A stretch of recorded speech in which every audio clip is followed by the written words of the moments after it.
Okay, I think we're good. Like 45 minutes after the stream was supposed to start. Wow, okay. All right, let me grab my phone.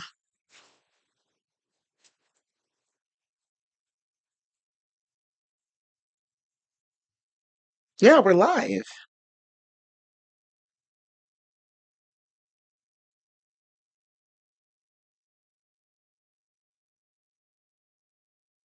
Oh, someone said something to me.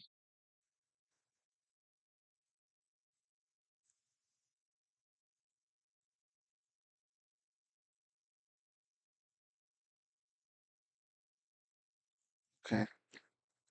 But yeah, we're live. So what are we talking about tonight? There's oh Jesus, like oh man, there's a lot. There's a lot of bullshit. There's a lot of bullshit to sit through. A lot. But let me go ahead and start recording. Anyway, hi everyone, I'm Junior 15 and welcome to my another one of my rant streams where we just talk about shit that pisses us off, shit that we just want to talk about, really anything. And today we have quite a lot to talk about, mainly about Sony because you know how they be.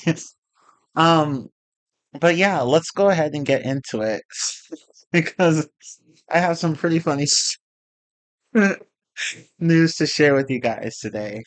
Let me pull up the chat on my phone so I don't have to keep like switching between um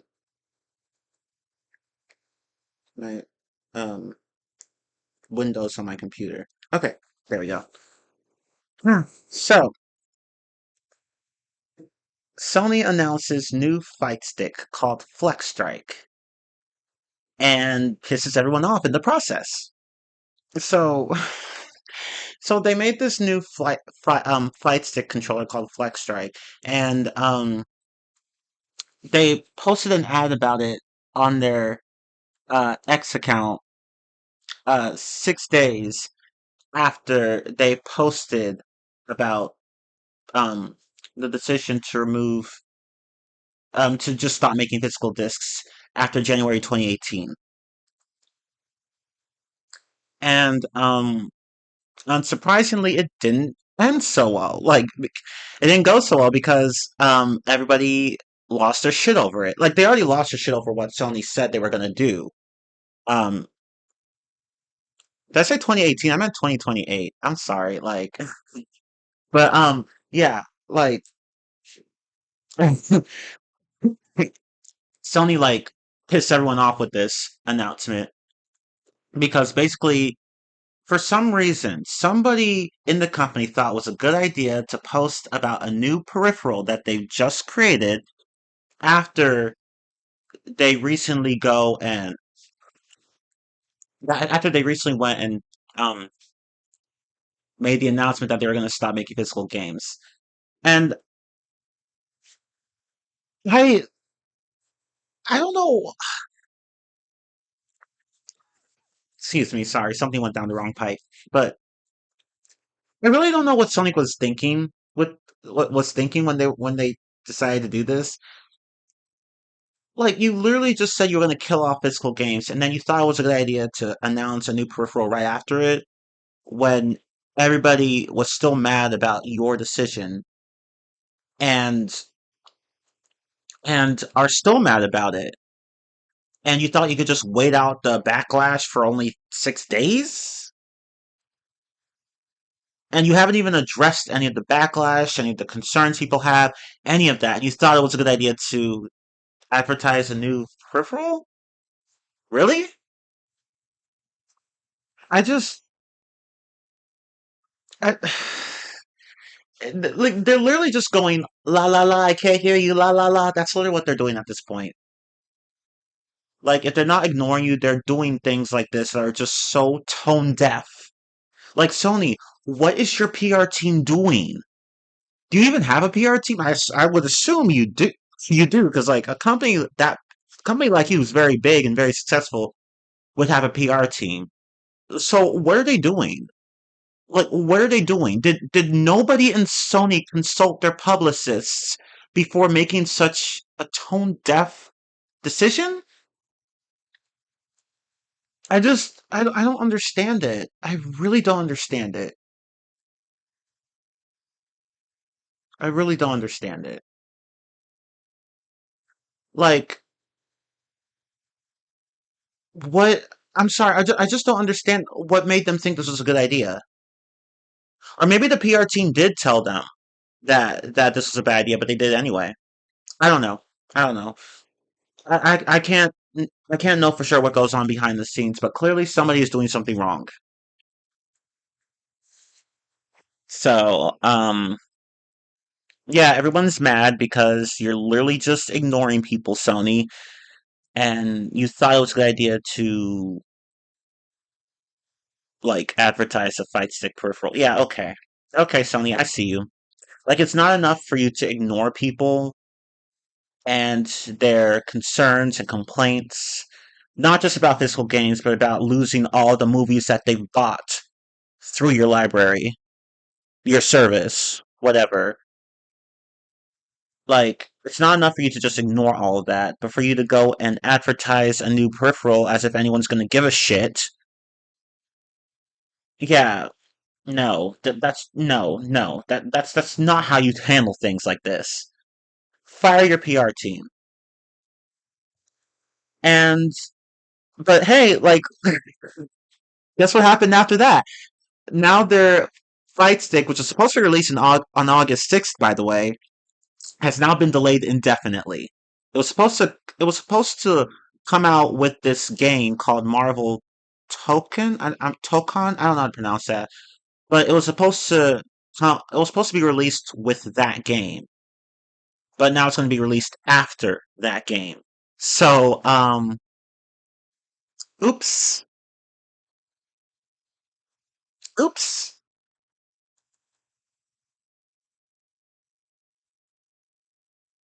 Like, y'all deserved that. Y'all really deserved that. Like, you put a fight stick peripheral out there after you make such a horrible announcement, expecting people to just get over it that quickly, and it backfired on you, and now you have to delay the fight stick. Okay, well, that's on you for being tone deaf and inconsiderate.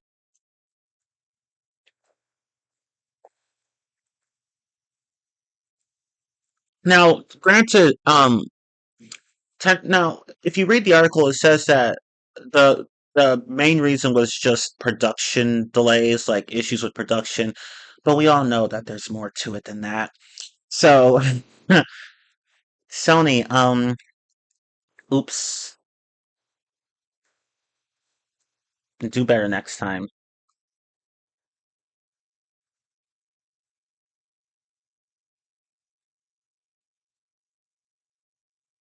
Oh yeah, by the way, the new game, yeah, okay, Marvel Tokon Fighting Souls. Yeah, it's coming out on the 6th. Yeah, so the fight stick was supposed to be released with it, but it's not anymore, so oops.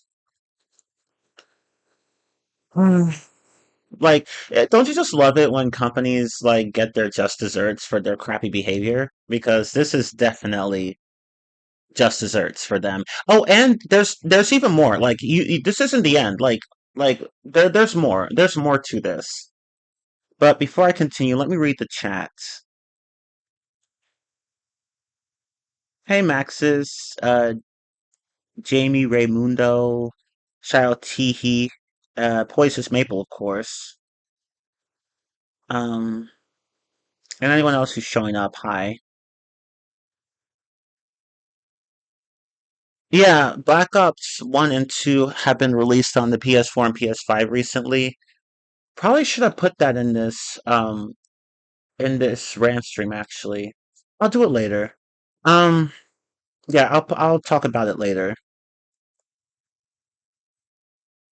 Um I already bought I already bought like both games and the season passes. They were like the season passes were 67% off and the fuck it, why don't we just talk about it right now? Hang on. I didn't even think about that. Black Ops um 1 and well here, let me not talk about it just yet. Hang on.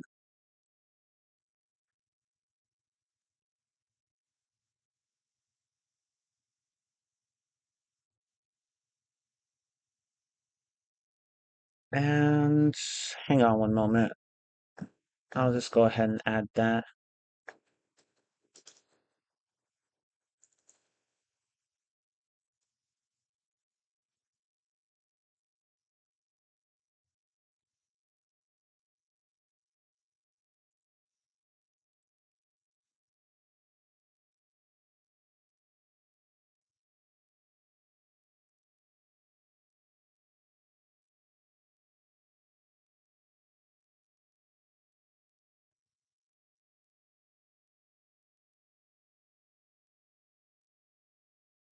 So, let me just go ahead and hang on one moment. I'm almost done. Uh,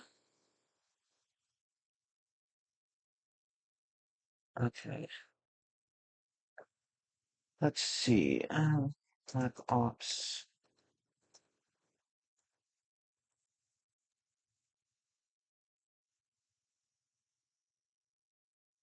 All right, there we go. Now, let me just go ahead and post that here.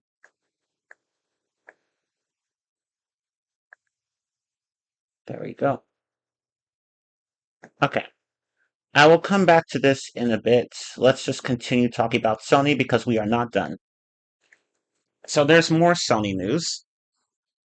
There's a petition. So I'm sure you guys already know this, but I'll say it anyway. There's a petition against Sony. Like it's called "Don't Kill the Disc," and it's gotten over.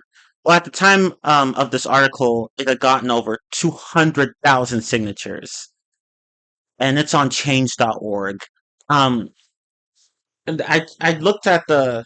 I'm looking at the petition right now, and it's gone over 300,000 signatures. Like, if I want to be accurate, I'm sure the number's already up. Yep, yeah, it's been updated. It has right now it has 314,000 zero or sorry, 314,099 verified signatures. So over 300,000 signatures.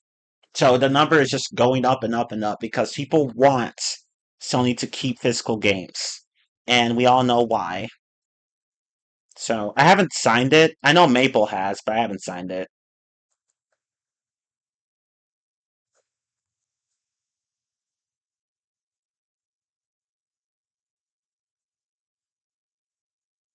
So yeah. Um People really, really want to keep physical games. More power to them.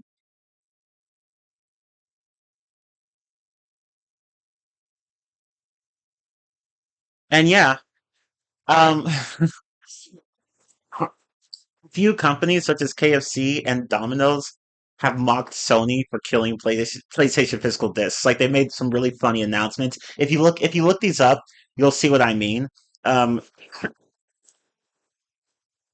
like they joked about having to release their food digitally instead of physically. Like you have to get some sort of DLC.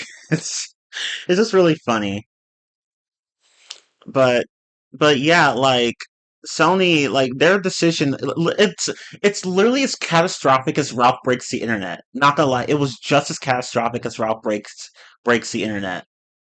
Like you know when Ralph like literally broke the internet in the movie, it's the same thing here, where literally like Sony's decision has just had such a huge ripple effect. Like fast food companies are making fun of them, retailers are just not having any of their crap. They actually even CNN even actually talked about them once. They talked about this decision once. If you look it up, you'll see what I mean. Like CNN actually had a segment talking about this decision, and they didn't like that Sony was doing it. Like they didn't like that Sony had decided that this would be the end of physical games for their consoles. So yeah, this shit is everywhere. Like it is everywhere. The backlash, the publicity, the infamy, everything. Like it's just everywhere. Literally everyone is crapping on Sony. Like just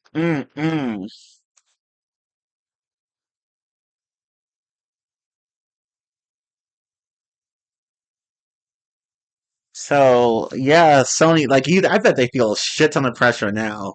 Like you could, I bet they're like panicking. Like they don't know what to do. It's like they made such a huge, horrible decision, and everyone is literally putting the pressure on them to change, to bring back physical games.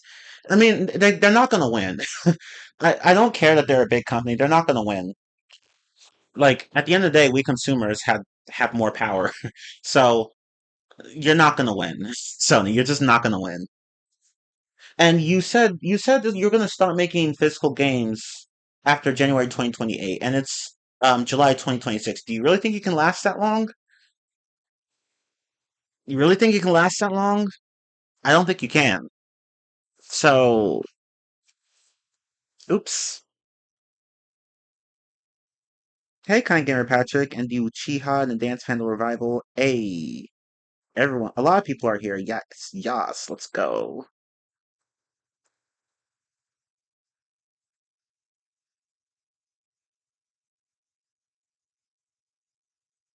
Okay, let's see here. Reality is going to hit Sony hard once they release the PS6. Yeah, definitely. I don't even see them releasing it at this point. I really don't. Like you said you would end digital games, Sony. So do you think people are going to buy your PS6, especially when your PS5 is already overpriced and your PS6 is going to cost even more than that? Who's going to buy a PS6 at this point? Nobody wants to even get a PS5 Pro because it's just too expensive and it has no disk drive. Just get the PS5 Slim if you want. If you want if you want a PS5, just get the Slim. Just get the Slim. Or if you can't get the Slim and you can only find the original model for some reason, you should be able to get the Slim. But if you can't and you can only get the original model, get the one with the disk drive. Just make sure that your PS5 has a disk drive. But like, yeah, like just don't get a PS5 without a disk drive. That's basically what I'm saying. Just don't. The PS5 Slim with the removable disk drive is your best bet. Just do that. Because even if you get one without a disk drive, you can just, like, the PS5 Slim's disk drive is removable. So if you don't want a disk drive now, you can change your mind, get one later for like, what, $80 at most, which is pricey, but it's better than not being able to use physical discs at all. And then you just get that drive and then slap it onto your PS5, and that's it. But if you want to save yourself the hassle of having to do that later, just get a PS5 Slim with a disk drive already included, like I did, and like my cousin did, because I got us both PS5 Slims, and for pretty good prices too. That was before, console prices started, way before console prices started going up. So yeah, Sony, good luck getting people to buy your PS6. I don't, and not even your not just your PS6, but your PS5 Pro too. Like, just no. Like y'all really shot yourselves in the foot here. Really shot yourselves in the foot.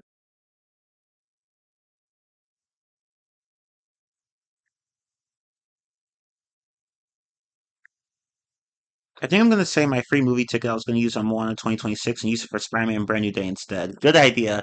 And we're gonna talk about Moana 2026 in a bit because I haven't seen the movie and I don't care to, but there's something I want to talk about regarding that movie. A few things actually.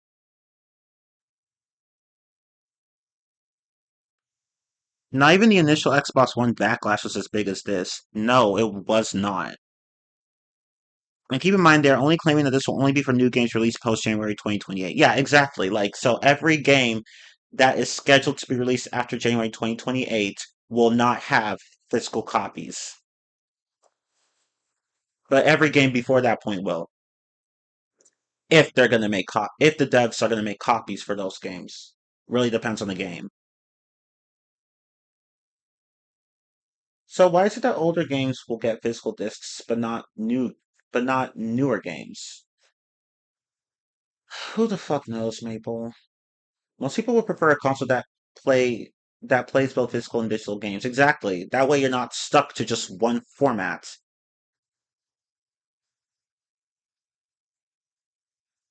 And how the whole I also shared leaked data that proved that the numbers of physical versus digital was rigged as hell. KFC were rigged as hell. KFC was trolling the shit out of. Oh wait, I already read that. Oh no, I didn't. But yeah, you're right, Maxis. That is funny. And how the whole 80% for digital versus 20% for physical is inflated over the fact that includes games that are only for digital. Yeah, I've heard that those numbers um were fudged. But honestly, even if they were true, even if they hadn't been fudged, I would still like I would still prefer to have physical games. Like even if it were true that people are buying more digital games, physical games, that really doesn't warrant. It really would not warrant like Sony to just take away physical discs entirely. That's just not how this works. Physical games still have a place in people's hearts and homes. So no. And and clearly Sony is and we can see the reason that Sony is doing this is simply because they want they don't want to it's not even just about them being able to uh, give you games and then take them away when you can just do nothing about it because you're technically paying just for access to the games rather than actually owning them. Like it's not even just about not having ownership, full ownership over digital games, because it's also about money. Like they just want to cut the middleman out. They don't want to have to pay retailers like Amazon or Walmart or GameStop or whatever to distribute their games. They want to just do everything digitally so that it can be all in their store and that they can just keep all the profits. That's really the biggest reason as to why. So it's disgusting. Really. It's disgusting. Like just like they not only do they not want people to own games, but they also just don't want to pay retailers for game distribution. How selfish can you be? Like how greedy can you be? You already have plenty of money. You don't need any more. God, why is every game company being so greedy nowadays? I mean, they've always been greedy, but the greed is just getting worse and worse. Like, what's going on with you? What's going on with you guys? Microsoft, Nintendo, Sony, what are you doing? What are you doing? What are you doing? I don't get you. What are you doing? You don't need money that badly. Well, Microsoft, yeah, but the other two, no. Like, you guys are fine. You'll be fine. Like, damn.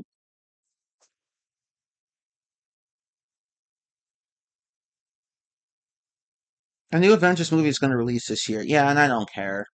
I tapped out of Marvel. Like I tapped out of Marvel content some time ago. I'm just so done with them. I'm just sticking to DC stuff now. I'm just done with Marvel because of their inability to just actually stop pumping out crap that people are not asking for. Like they feel the need to give everybody a fucking series or a movie or a story or whatever, and I'm just tired of it.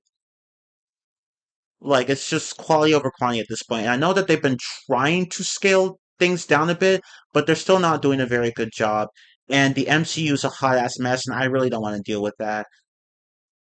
And I really wish DC would stop trying to do the same thing. Like stop doing it, DC. It's not working. Don't do it. Please don't do it. We don't need another cinematic universe. That's been done to death. Do something else. I mean, I will give DC props for having standalone stories, though, because Marvel just doesn't like doing that. They want to make all their stories connected. And unsurprisingly, that's led to a lot of problems. And not keeping their comics in print is also another issue, but I digress. So, the new Avengers movie, I don't think I'll be watching it because I'm done with Marvel content. I'm just not dealing with that anymore. If people like it, great. But I'm not gonna watch it, especially after the Thunderbolts happened, and I was like, I mean, I like the movie, but it could have been better. Like they're just discount Avengers, and the movie itself even says this, but like that doesn't make me want to know more about them or watch them more or whatever. Like I don't even want to watch the second movie. I know there's going to be another movie. I don't care to watch it. So yeah,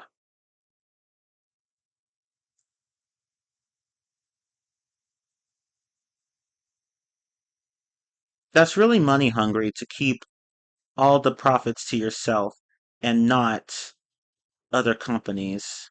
Yeah, like at some point, that greed has to come to a stop, fam. You can't have everything. And Sony is gonna learn a hard ass lesson at some point. Like you can't have everything, fam. You can't have everything.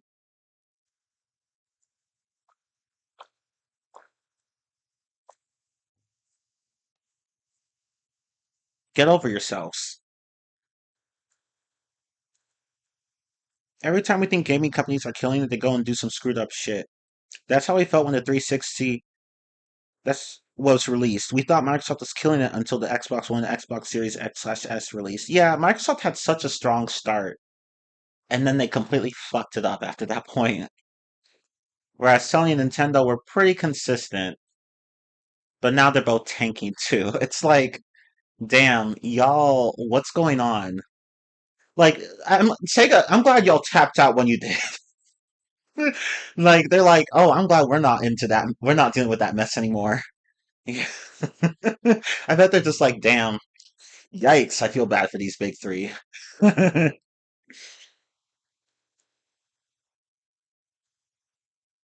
The new Xbox system will have making physical games with the digital games. Oh yeah, there's this to digital system that Microsoft's been talking about. So I don't know much about it, but we'll see. We'll see what happens to it or with it or whatever. Um, okay, well, let's move on.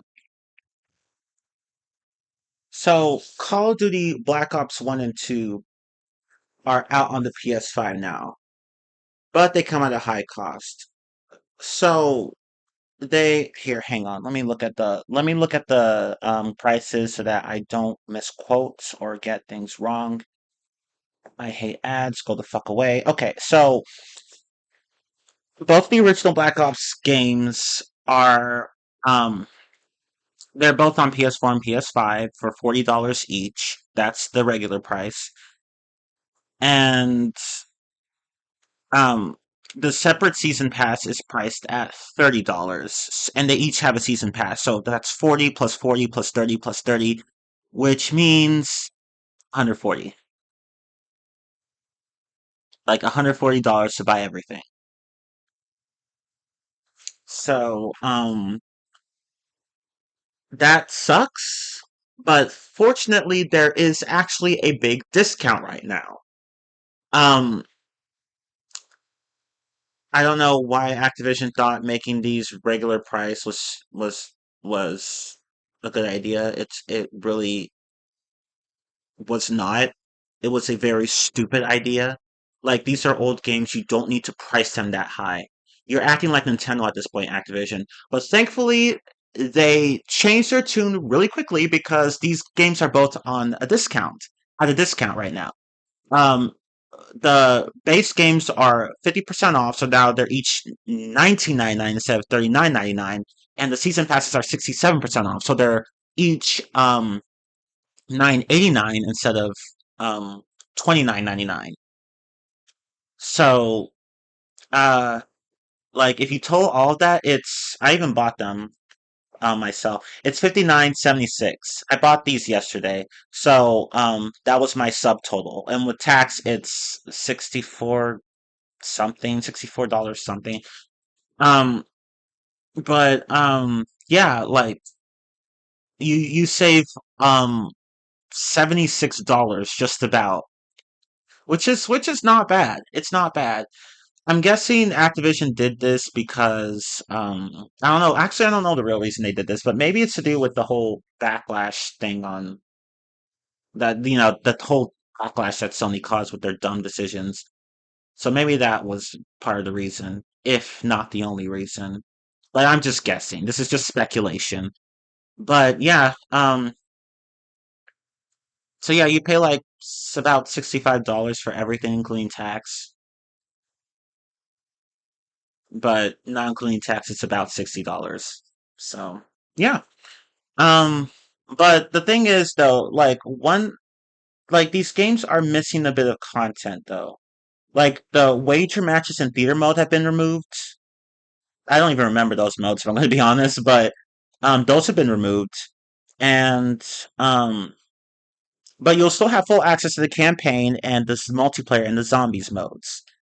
And yeah, the emblem editor is still in the game too. So there's that. But yeah, the wager matches and theater mode have been completely removed.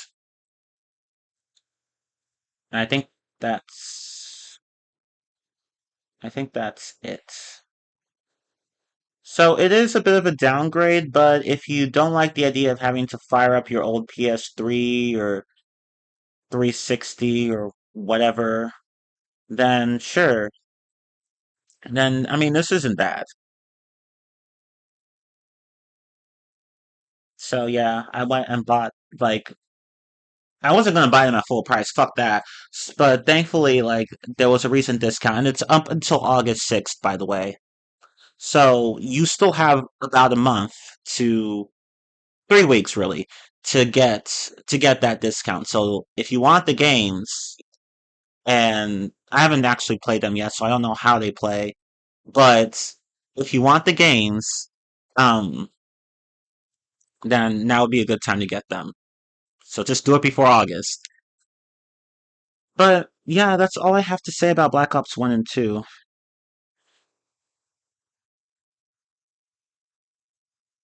Will Xbox release a new console? I don't fucking know or care at this point. I stopped paying attention to them after the Xbox Series X/S, which I still don't have. I was thinking about getting it, but then I was like, maybe I should get a Switch 2 instead?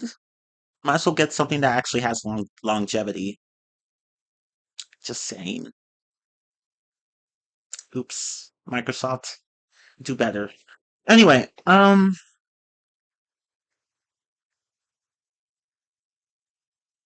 Doomsday and Doom 3 are going to be released in the exact same weekend? Oh, damn. I did not know that.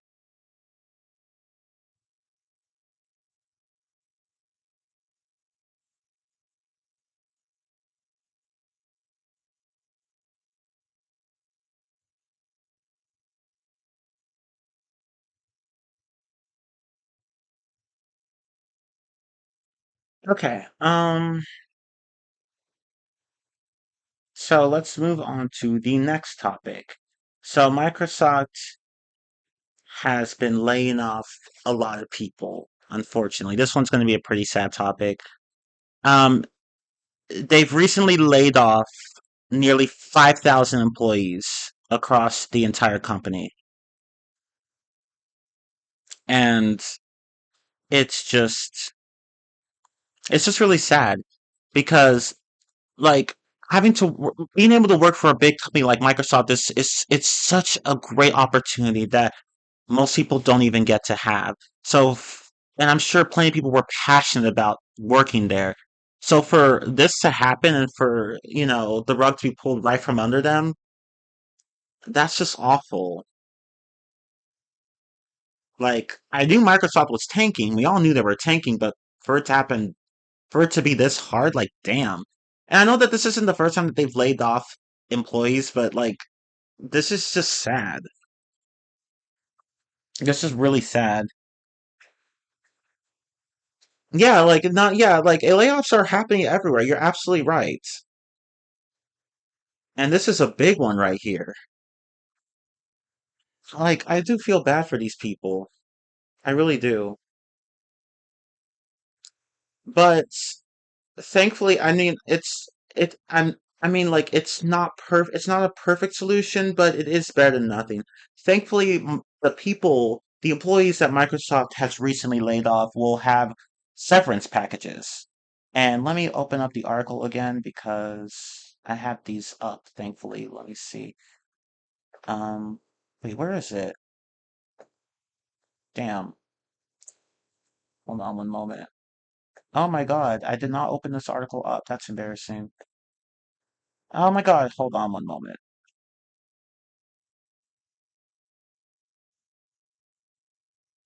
I didn't even. Oh shit, hang on. Oh, here we go. I must have saved it in a different. Yeah, I saved it in a different bookmark folder by accident. Okay, there we go. Now I have it. But yeah, so the severance package for these employees is it includes up to 39 weeks of base pay and let's see what else. Oh, and let's see.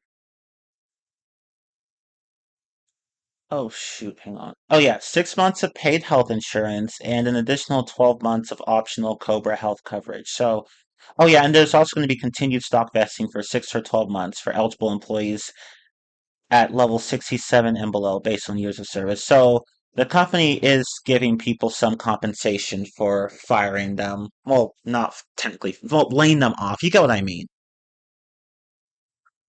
But so it's better than nothing, but again, it's not a perfect solution because they're still out of a job and like and they only have a limited amount of time to receive any kind of pay or coverage or any other forms of financial compensation. So it's still a shitty situation all around.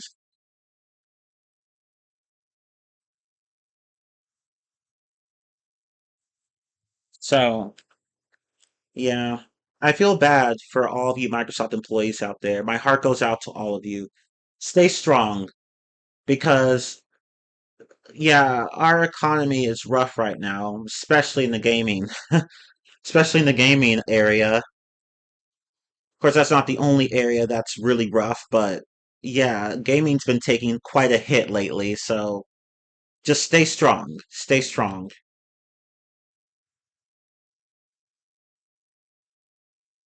The only good news from these recent layoffs is that no gaming companies owned by Microsoft got closed down. Okay, yeah, that is good news. At least none that I'm aware of. Yeah,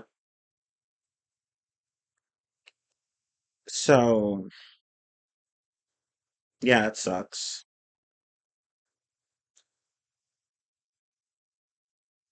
Oh, hey, what's up? I have not seen you in a while. I'm not even gonna bother trying to. Hold on. Let's see.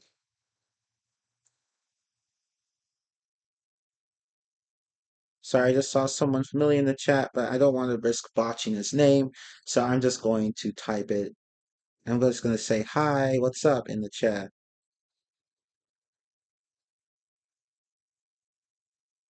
But anyway,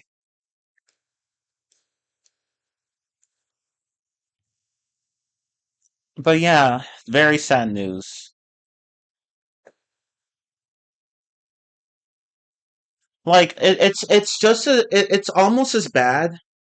It reminds me of what happened in COVID, where because of the whole social distancing thing, a lot of people were no longer able to work.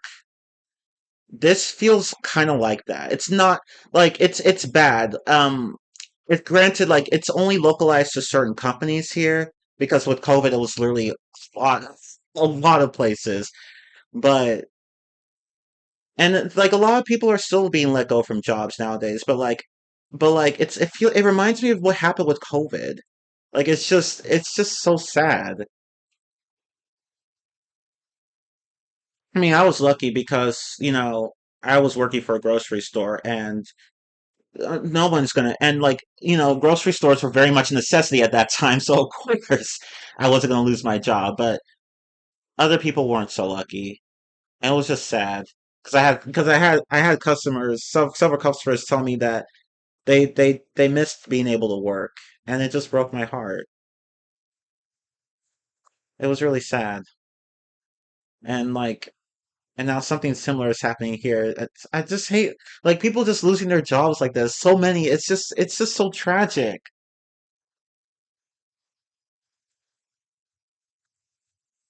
And I wish it wouldn't happen.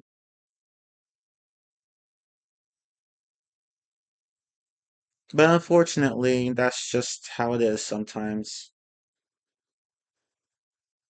At this point, I'm just rooting for a video game crash and just complete recess for the industry from top to bottom. Yeah, I mean, perhaps the industry will hit rock bottom before it starts getting better. I feel like we're going to go in that direction because all the big three companies, Microsoft, Sony, and Nintendo, are flopping. Which is sad because Sony was actually not doing that badly, but once they announced that they were going to get rid of physical games for their newer games, like they took a huge hit to their reputation and their finances. But like see, at least with Microsoft, their fuck ups were simply due to just not being able to compete with the other two. But what's Sony's excuse really? Because they were doing pretty well and then they went and did that. Like you guys could have avoided that. You weren't flopping like Microsoft was, and you were doing better than Nintendo, and then you go and do that. You went and just did that. Like what? Like why would you ruin the momentum you had? This is why Steam is actually doing really well right now. Not gonna lie, this is why Steam is doing so well right now. Like literally, what Maple said in the chat right now, made it made me want to say that because PC gaming is looking better and better. Like no joke, people are starting to lean into that more. Like the Steam Deck is actually pretty popular right now. Can't say the same for the Steam Machine, not from what I've seen, but the Steam Deck, it's been killing it. So, yeah, Valve, you're looking good right now. At least better than the other companies. Like, damn. Oh my God. Okay, but yeah, um, if only that hadn't gotten more expensive. Yeah, like it's really just the cost that kills the Steam consoles because I want a Steam Deck, but it is so expensive, and the Steam machine's even more expensive. Like, I just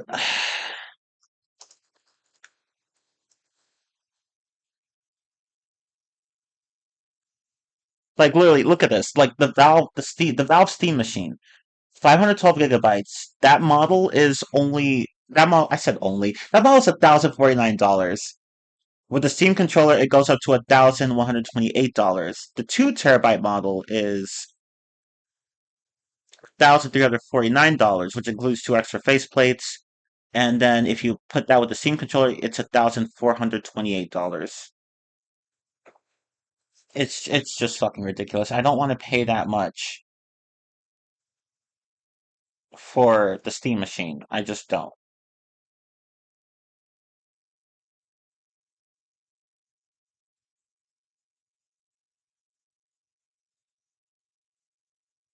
And the Steam Deck is still very expensive. So, like, if the Steam Deck were less expensive, I would get it because I do want one. I actually do want one. I feel like it's going to be more convenient for me to play games on my PC that way. I mean, my PC can play my games just fine. It's a fairly powerful budget gaming laptop, but I think I would prefer the convenience of just playing on a handheld.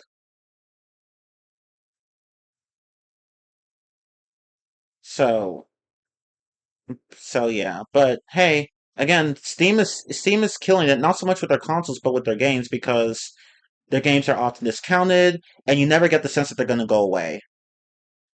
Like they're often heavily discounted, and like depending on the game, and like once they're in your library, they're not going to disappear. Like very few Steam games have disappeared. At least the ones that I've looked at. So So even though they're digital games, you never feel like you're going to lose them. Hopefully, Valve will make sure that you keep them for good. because I'd hate for them to go down the path that Sony has gone down, but like I know they're not gonna do that. But yeah, this is why people are starting to get into PC gaming more because consoles are just they're way too expensive, and you just get more and more of a feeling that you're just not owning your games anymore. Everyone is blaming Asha for these layoffs, but they were likely going to happen even before she got hired as CEO. Yeah, I mean, it is what it is. The gaming industry is just shit right now.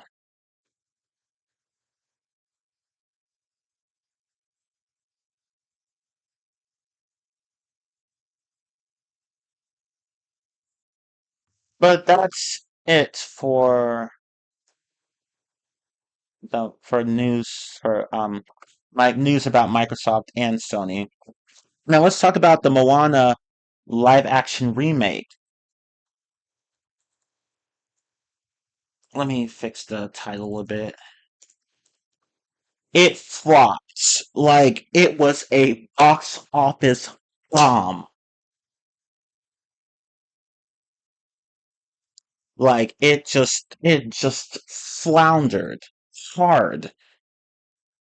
Like it at debut it only gained $43 million, and it was apparently among the weakest of Disney's live action remakes. So yikes. And it had from what the article says, here, let me pull it up. Damn, I could have sworn I had these organized. Sorry, hang on. Oh, here it is. Okay. Yeah, like it had a $250 million product production budget. And that was before marketing. So like the production budget and the marketing budget, like like it had to have been close to I'm just guessing, like it had to have been somewhere between 300 and 500 million. So so all that money just went down the drain. Like the movie just flopped. Like damn, I'm sorry. Like it's just I don't know. Like we all knew it was gonna suck. We all knew it wasn't gonna do well. But for it to perform this badly and be among the worst received of all the live action remakes, like damn, Disney. Oh my god. And it really didn't help that this movie, the original Moana movie, wasn't even like a decade old at the time this shit was released, or at the very least, when this shit started production. So, so it was just too soon for a remake, which we already knew. We already knew it was too soon for a remake, but that definitely did not help at all. Like Disney didn't see the writing on the wall. They saw dollar signs, but not the writing on the wall. Like, and really, I don't understand why. Like, they know that The Rock can't act. They had to have known. They had to have known that The Rock can act. They knew that. Like, everybody with eyes and ears can see that The Rock can't act. I mean, if he's just playing a character, okay, he's fine. Like, in the original Moana film, he was fine. He was alright. He didn't deliver an Oscar-worthy performance, but he was alright. But when you translate that to live action, where The Rock struggles the most when it comes to acting, like if it's voice acting, okay, but if it's actual acting, like it's of course it was gonna flop. Like damn,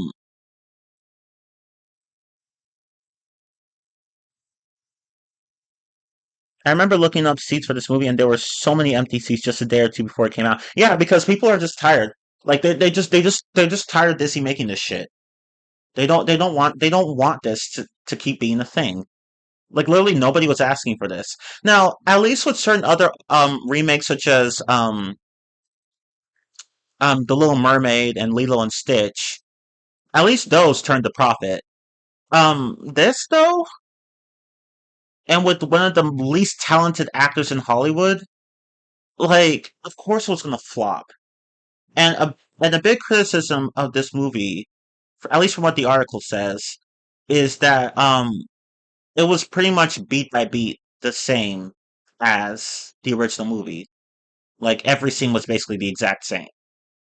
So it was a remake, but it didn't actually expand upon or add to anything that the original movie had.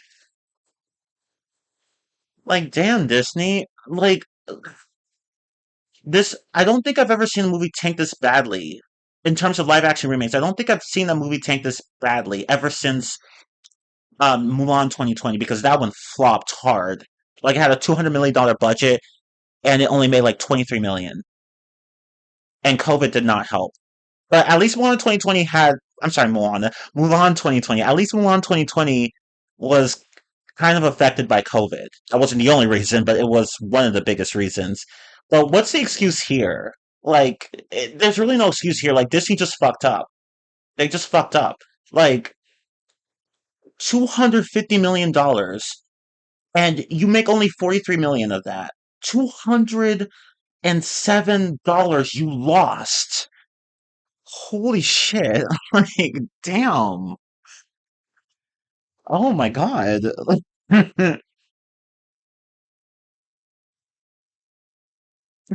Like, I'm sorry, I'm just laughing. This is so stupid. Like, that's just embarrassing. People just straight up did not want to watch the movie. I still haven't watched it, by the way. Apparently, Mabel hasn't watched it either. We have not watched it, and we don't plan to. I'm sorry, I'm just not going to watch that. I'm just not. I didn't even watch the Lilo and Stitch remake. I watched the Little Mermaid one, but not the Lilo and Stitch one. I'm not touching that because I'm just tired of these remakes. But Moana flopped so hard. Like, Disney, you should have just gone down the animated series route with Moana 2. You should have just done that. Like, you think they would have learned from Raya and the Last Dragon, but no. No, they decided to do the exact same thing. Like, Disney is the kind of company that just refuses to learn from their mistakes. Like, you thought you didn't see the writing on the wall. Or no, you saw it actually, but you ignored it. And this is what happens when you do that. This is exactly what happens when you don't actually um heed warnings from everyone and everything around you. Because apparently the only thing you heed is your potential to make money. But what potential did this movie have? I'm not watching it. Like, I'm just not gonna watch that. I'm just not. I'm tired of these live action remakes. Like, people aren't against them. I don't think people are inherently against live action remakes, but when you make this many and soulless ones at that, it starts to grate on people. I still have a bad taste in my mouth from the Lion King remake. That was an abomination. One of the worst remakes Disney has had ever made. Like, how do you take a classic from the Lion King and then mess it up like that?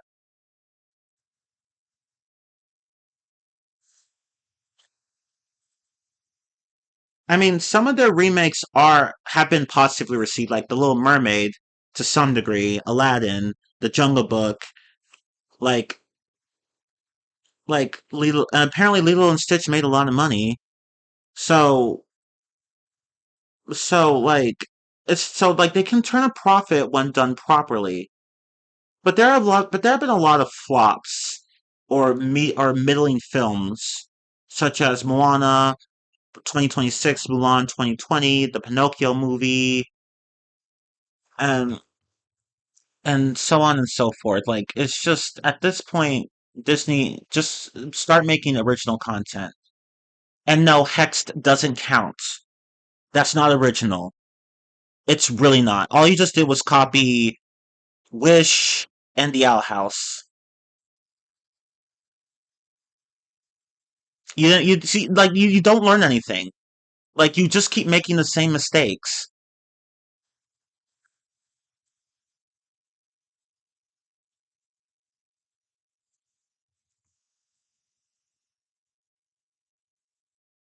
Oh my god.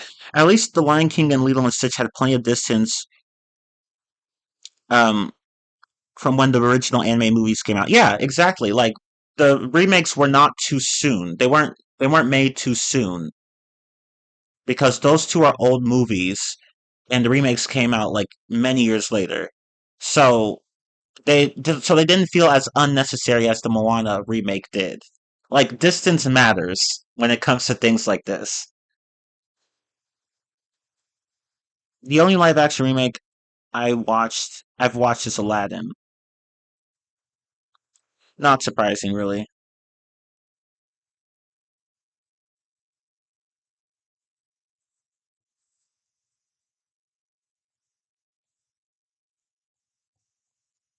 Disney, more like D-slop. Yeah, that's basically what they are, D-slop. They can't make anything good nowadays. Like, how do you go from Tangled to Wish? How do you go from The Lion King to Elio? How? I don't understand Disney. What's going on with you? Actually, we know what's going on. They just don't care anymore. Like they just don't care to make movies that people will actually watch. But what about Toy Story and 4 and 5? Those don't count. Pixar literally had to do that. That wasn't Disney, that was Pixar. Because Pixar actually cares. Disney doesn't. I still do think that The Rock is the one that pushed for this remake so soon because one, he needed a hit after Black Adam bombed. And two, it was so he could play his character in live action before he was too old. Okay, so yeah, yeah, The Rock was definitely a reason as to why the remake for Moana was pushed. But you know, Disney still shouldn't have done it. Like that amount of money you spent on this remake could have been used for something else. Like I get that these big companies have money to throw around, but like you still have to be careful with your money because you could lose it all. You could lose it all unexpectedly. Like let's say Mulan 2020, that that's still one of Disney's biggest box office disasters ever. So if you're gonna actually now, if you so okay, but to be fair to Mulan 2020, that actually did have effort put into it to some degree. With regard to cultural accuracy, no effort whatsoever. But if you actually watch the behind the scenes footage, which I actually did, um, like you'll see that the people working on the film actually did have a lot of passion for it. Like they actually put a lot of effort into it. They were talking very much about the designs and the story and whatnot. Like they were all passionate about it. The project was just not created very well. But with this remake, I've heard that it just like and like another thing about Mulan 2020 I will give it credit for is that it actually tried to like rewrite the original story and like just try to like make it a new thing. So just a it didn't feel like just a repeat of the original film because we really would not need that. But Moana doesn't have any of that. The live action remake doesn't have any of that. It's just a beat for beat um version of the original film with one of the most talentless actors ever. Like it's just like that one did not have much effort put into it, and it's just really sad. So I feel like The Rock should just stop acting. Like Black Adam Bond because you just couldn't act in that film.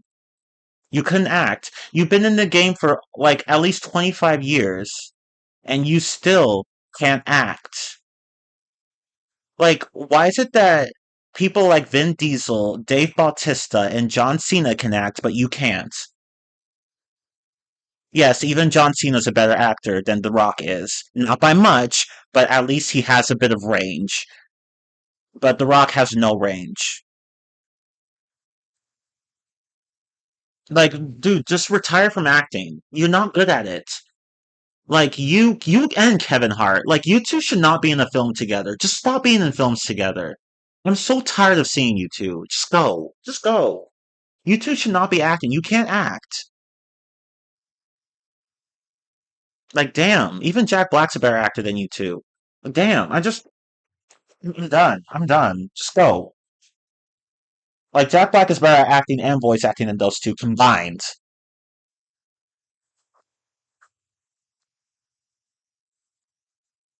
The hierarchy of power in the Disney live action universe is about to change. That's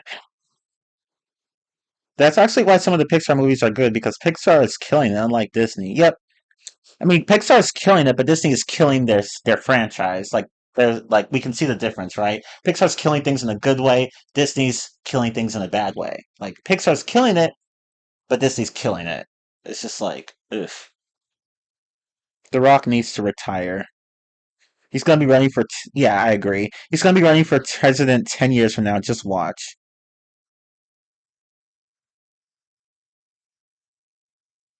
Kevin Hart in the film with Dwayne Johnson. Yeah, it has happened. Look at the Jumanji movie, not the old one, of course, but the newer one. The both of them actually. There are two new ones, and the first one I actually liked. I thought it was decent, but the second one did not need to happen. It was like it was like the Devil Wears Prada 2 in that it just didn't need to exist because apparently people feel the need to make sequels to everything, and I'm just so tired of it. Stop doing it.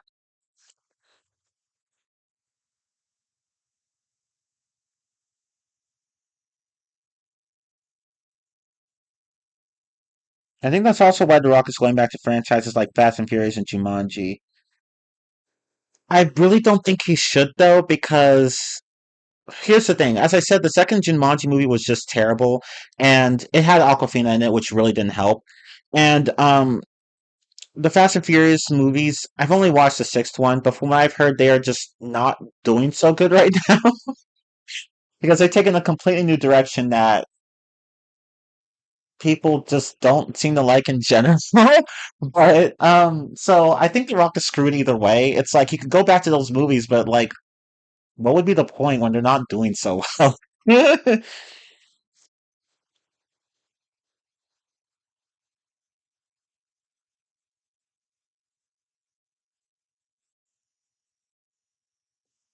But yeah, Disney fucked up with the remake of Moana.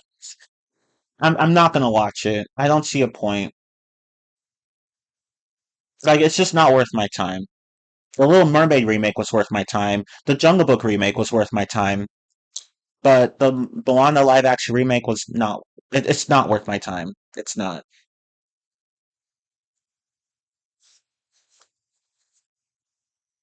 And this has been quite a summer of movies underperforming and straight up bombing. Yeah, like Supergirl. Damn, like damn. I just that movie was just not good. Oh my gosh. Yeah, you can tell whoever wrote that movie had never written anything before because holy shit. And but I've already ripped that movie a new one. Maple and I both ripped it a new one in the last rant stream, I think. So we don't need to talk about it again.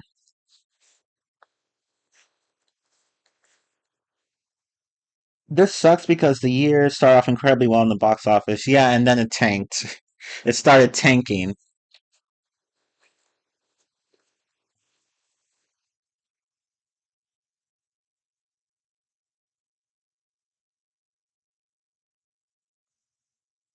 So, but this is what Disney deserves. Like, people have been telling them to stop making movies like this, but they keep doing it. And unsurprisingly, another one bombed. It's like that meme where, that person says, another one, thank you. Another one, thank you. It's exactly this. It's like, oh, another live action remake from Disney bombed. Another one, thank you. Like, that it is what it is.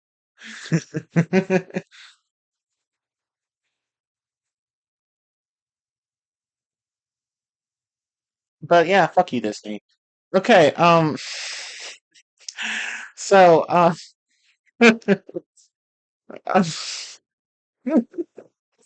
Oh my god, 2026 is such a great year. Because, damn. I just found some news. This is pretty recent. So Illumination recently got slapped with a lawsuit. Um,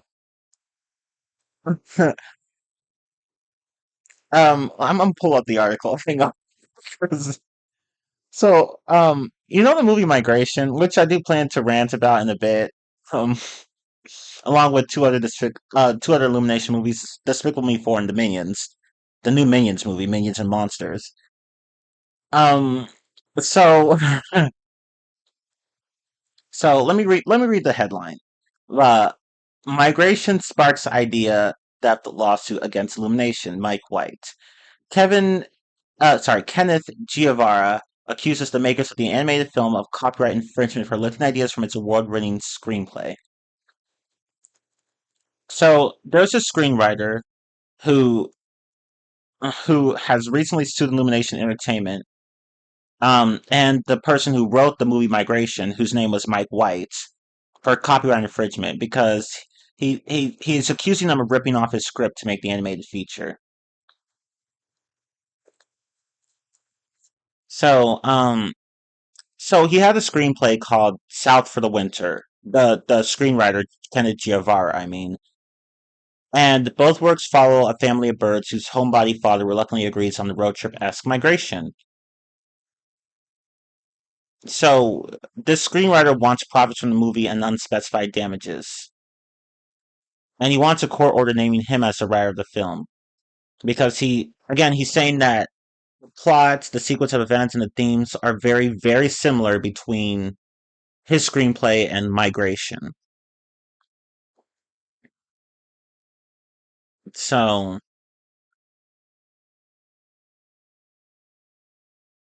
oh, and let me keep reading. Oops, hang on. It's like like the Illumination movie, South for the Winter, which was the original screenplay.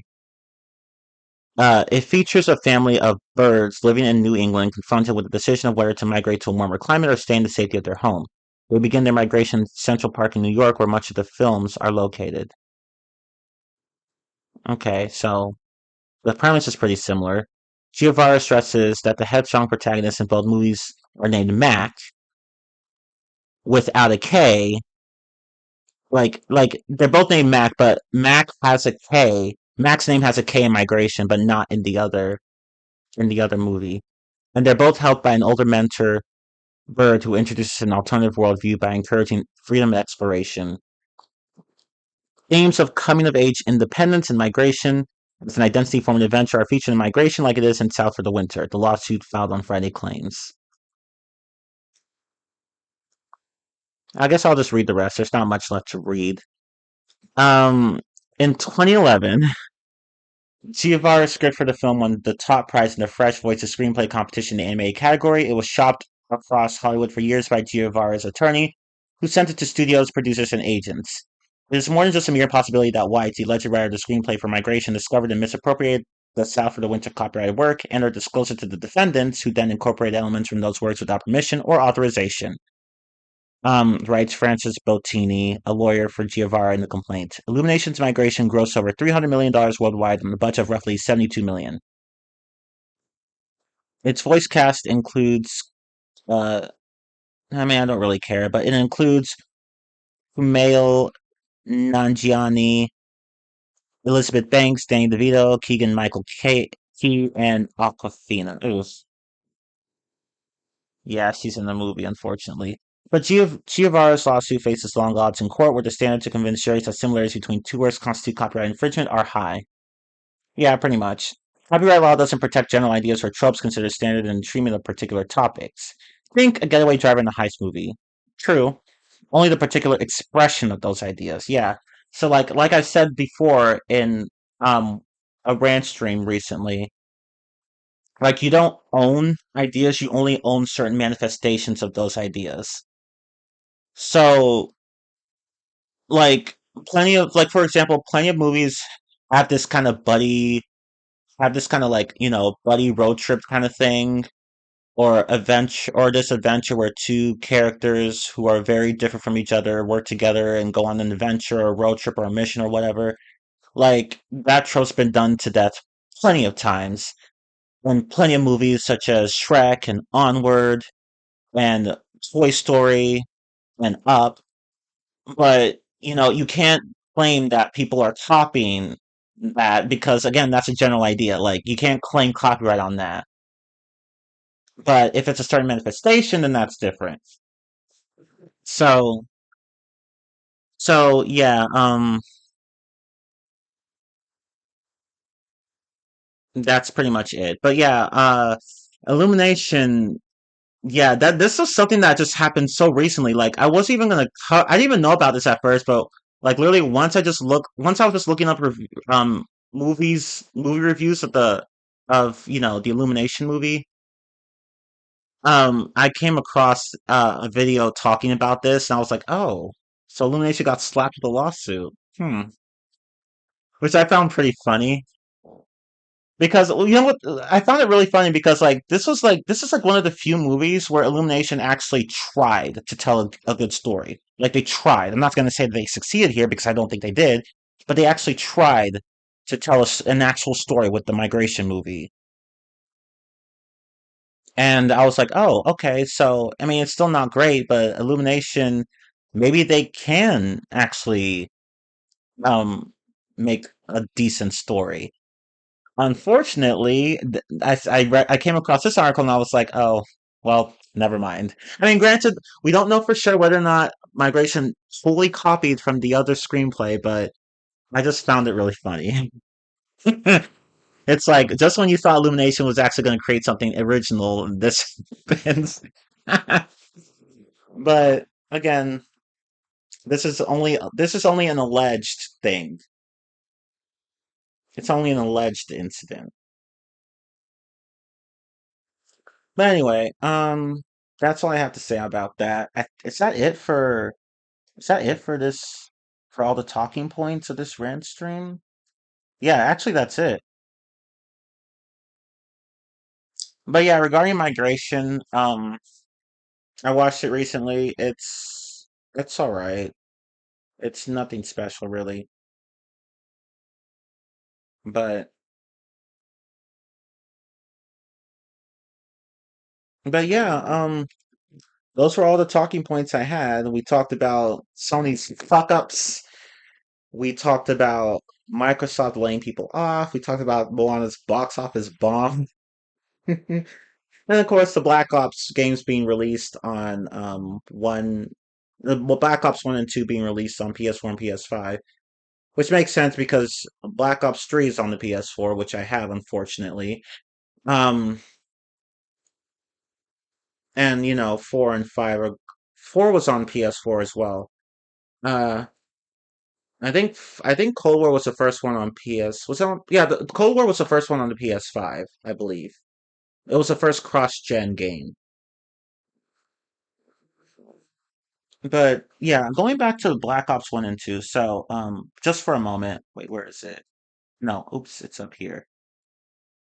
Okay, so going back to that for a moment.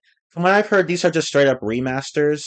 I forgot to mention this. They're just straight up remasters. Like, I'm sorry, not remasters. Not remasters. That's not right. Because a remaster would be something like Modern Warfare 1 and 2. The original ones, I mean. Because those were remastered. Like, these aren't remastered. They're just straight up ports. Which further makes the price point really stupid. But hey, I mean they're at a discount now, so just get those while you can if you want to get access to those games on newer gen consoles. Because these games are not worth $40, especially when they're just straight ports.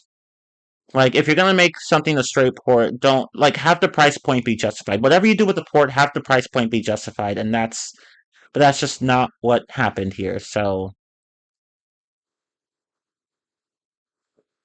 yeah.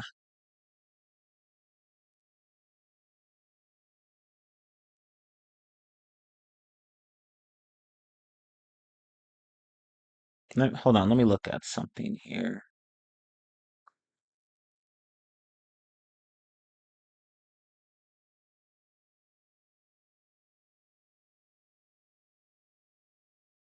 No, I think that's it.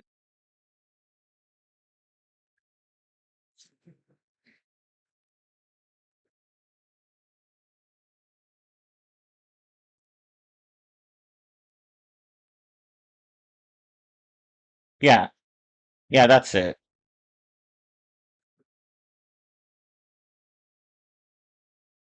So, but yeah, like Black Ops 1 and 2, they are not worth $40 for the base game and another 30 for the season passes. No, just no. But they're like at least 50% off all around, so get those discounts while you can. And yeah, that's pretty much all I have to say. I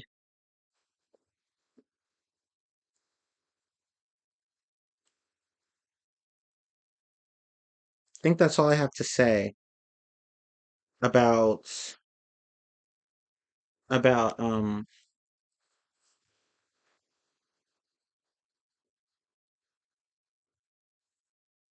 the topics I want to talk about.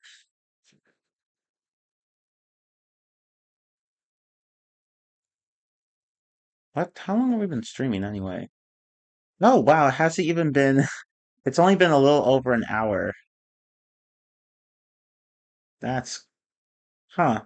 Like yeah, that's literally all I have left to talk about, really. So I mean, I do have movies I want to rant about though. Hang on, let me just.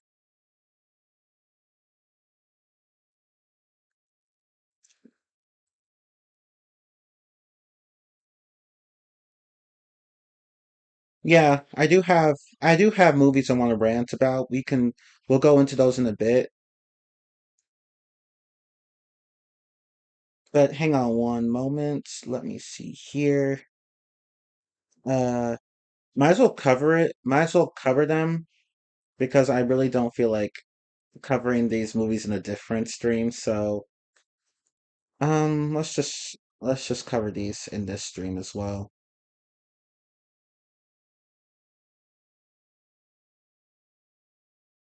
Yeah, Maple, you're absolutely right. We had a strong start with movies like Scream 7, Hoppers, Project Hail Mary, Mario Galaxy, the Michael movie, The Devil Wears Prada 2, Obsession, and Backrooms for the first 5 months. Those all did pretty well. But now we only have Toy Story 5 and Scary Movie 6 that are doing well. Speaking of which, I watched Backrooms recently. It was alright. I know people like it a lot. I thought it was I thought it was enjoyable. I thought it was decent. I didn't think it was great though. Like I'm sorry, I just wasn't very impressed by it. I found it interesting, don't get me wrong, I liked it, but I didn't think it was the greatest movie ever.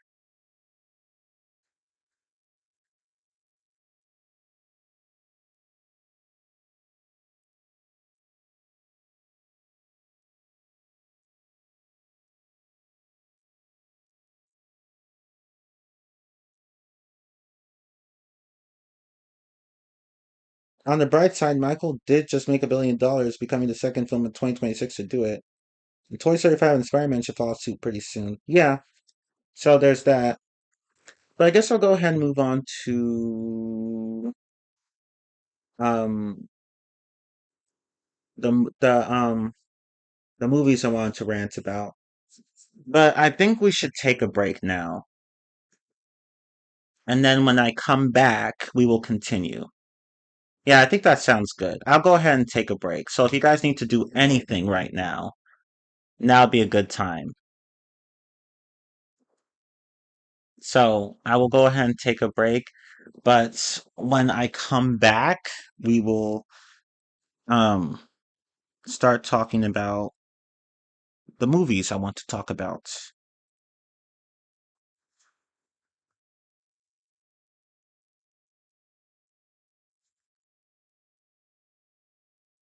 And throw in Avengers and maybe the Odyssey, and we could be looking at $5 to $6 billion grossers this year. Yeah, true. But I will go ahead and take a break now. So see you guys in a bit.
Okay, I am back.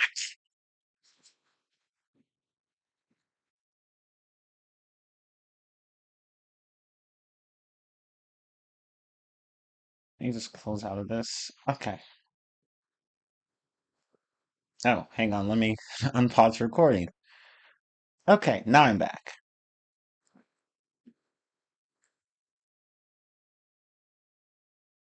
Okay,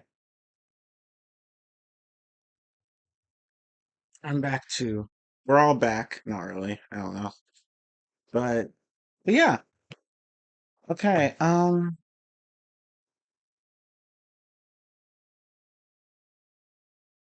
The All-Star game has been an absolute snoozer. Ha! Damn. Let me pop out. No, let me not do that, actually. I'd rather not. Okay, let me close out all this crap here. Okay, there we go. With the National League only getting it's all game. Damn. That's sad. But yeah, let's go ahead and talk about three more Illumination movies that I recently watched. And they are Migration, Despicable Me 4, and of course the new Minions and Monsters movie. So, Migration was first, and it came out on December 22nd, 2023. And Despicable Me 4 came out several months after that on July 3rd, 2024. And then we have Minions and Monsters, which came out almost exactly 2 years after that on July 1st, 2026. So I'm just going to tell you guys up front, none of these movies are good. None of them are good. But I mean, it's Illumination. What do you expect? They're not good at storytelling. They're not. Not even when they're working with companies like Nintendo. Like, they're just not good at storytelling. But I will say that I did like the first two here, Migration and Despicable Me 4. Minions and Monsters, I didn't really like it. Well, I mean, no, I mean, I kind of liked it, but not as much as Rise of Gru. Like, Minions and Monsters was better than the first Minions movie, which was just shit. But it wasn't as good as Rise of Gru, which I actually thought was pretty decent. But like, honestly, I don't think it's as good as Despicable Me 4 or Migration. So yeah, it is what it is. So let's talk about Migration. Okay, so Migration, um, I know I talked about the lawsuit thing earlier, but I'm not going to get into any more of that right now. I'm just going to focus on the movie itself. So, Migration is basically like it's like it's what happens when Finding Nemo and Rio 2 have a baby, you know? That's what I like to think of it. Like the story is basically a mixture of Finding Nemo and Rio 2. Except it's not as good as either. Well, no, actually, I would say it's better than Rio 2 because Rio 2 was ass. Like, it was just an ass film. It sucked. It just sucked. Like, the first one was good, but the second one was trash. I actually think Migration is better than Rio 2. I'm not gonna lie. I think it's actually better than Rio 2. So, but it's not as good as Finding Nemo, of course. But anyway, so the basic idea of the movie is that, like, the premise is that there's this family of ducks who are used to living in this pond. I forgot exactly where, but I don't care to look it up. And they decide to go, and like, well, they decide to go somewhere else. Like, they want to go and migrate somewhere else. Sorry, somewhere else. Originally though, like the father, like, so, like, there's a father duck, a mother duck, and then they have two children, a son and a daughter, and the son is older than the daughter. I believe I forgot what some of their names were. Like the father duck's name is what, Mac? and the son's name is Dax. I think it's Dax, and the baby duck's name is Gwen. I forgot what the mom's name was. Let me look it up because I genuinely forgot. I honestly forgot Rio 2 was even a thing. I wouldn't be surprised because it is such a forgettable movie. Like there's barely even a plot in it. It's like it's like they took cues from Illumination on improper storytelling. Improper, overstuffed, cramped storytelling. So yeah, we like to think that Rio 2 just doesn't exist. So yeah. But let me look up migration because I literally forgot. That's how kind of boring this film is. Oh, right, Pam. Okay, Pam. That's right, Pam. Pam is the wife's name.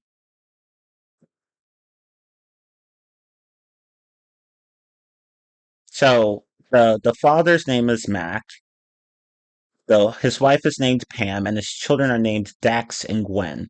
And the father doesn't like venturing beyond the pond. He likes living there. He doesn't like the idea of change, but somehow his family manages to convince him to go and migrate with them to south to Jamaica.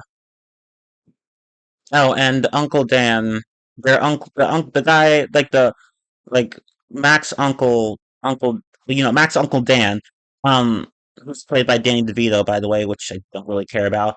Um, like he goes with them, and then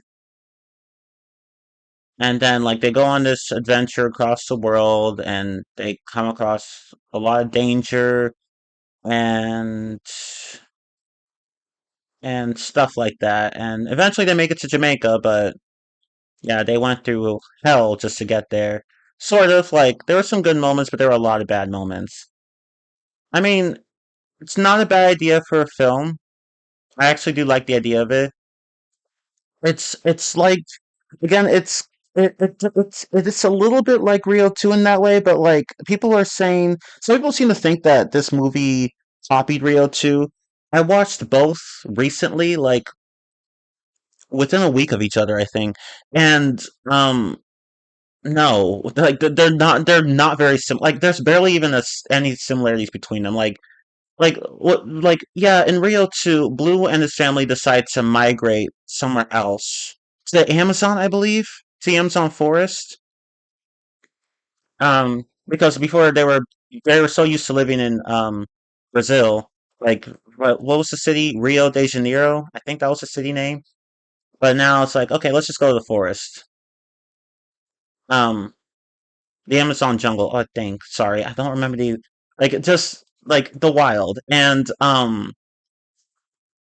but here's the thing, like that journey took place only within like the first part of the film in Rio 2. Whereas with migration, like the whole journey of the family of birds migrating somewhere else, that takes place throughout the entire film. So that alone, this proves any argument that migration copied Rio 2. It really did not. These two films are very different. But I just wanted to clear that up. But Rio 2 is shit. So yeah, I'm done talking about that mess. But okay, that's basically the premise of migration, though. Oh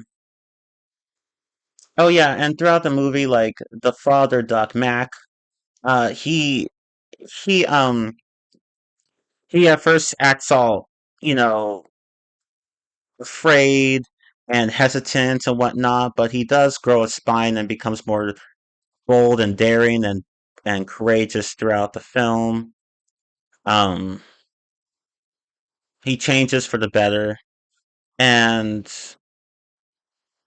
yeah, I mean, there's more to it than that, but like, cause like at one point, like his son also wants to do more to help the family out, but like, help him, like just getting into potentially dangerous situations just to like help save the family and whatnot. But the father just does not want to let him. The whole overprotective father kind of thing. That's what happens in this film. Like with Finding Nemo, but just not done nearly as well. but I'll get into that more later. Um, but that's basically the.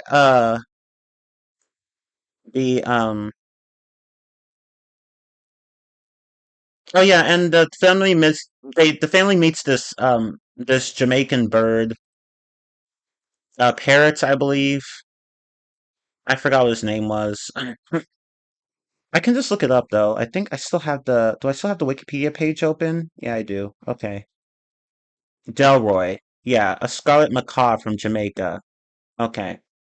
Yeah. So he kind of reminds me of Raphael from the Rio series, but like, but only on the surface level because again, the two characters are not that similar. But anyway, yeah,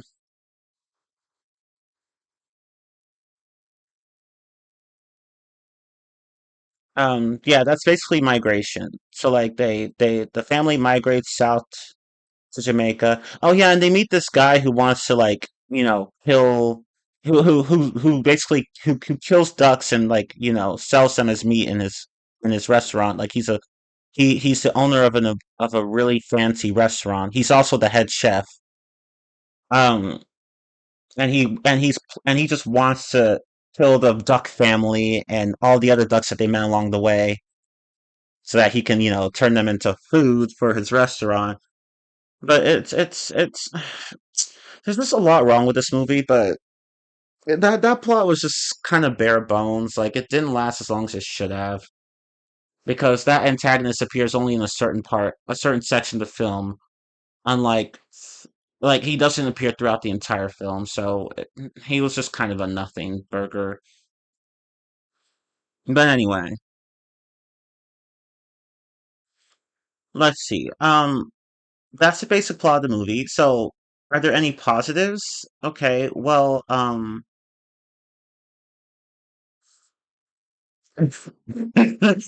fact that I have to think about it just shows how kind of lacking this movie is. I do like it, but it's just okay. So, it's just kind of basic.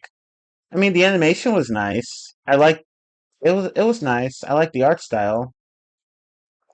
It wasn't anything super fancy or whatever. Illumination movies are usually well animated, so this isn't surprising.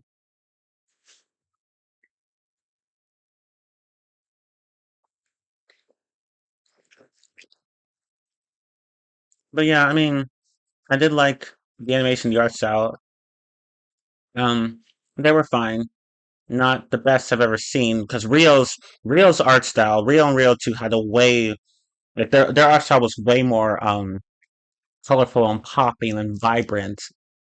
But Migration's art style was fine. So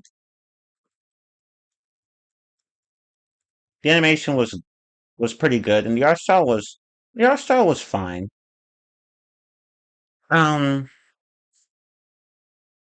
is that the only positive I can think of? No, actually, I would say that this is one of Illumination's better films, if we're going to be honest.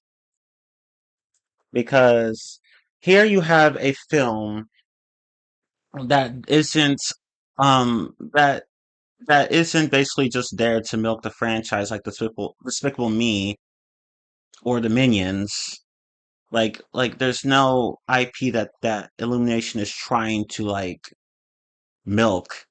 No, it's actually a completely original IP. So there's no hidden agenda of, marketing and money and all that shit. No, it's just an original IP. Oh, allegedly original because apparently someone is suing them for copying a screenplay, but without his consent. But but I do think that this is one of Illumination's better films because like it was a decent family film if I'm going to be honest. Like I actually did um I actually did like the family, not gonna lie. I thought they had some nice scenes together.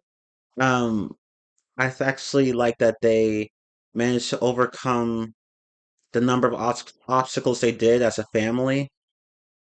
Like honestly, I thought this was a decent family film.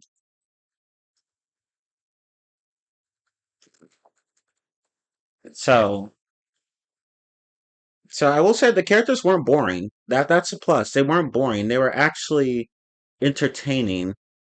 Not the most entertaining I've ever come across, but they were actually a decent bunch of protagonists.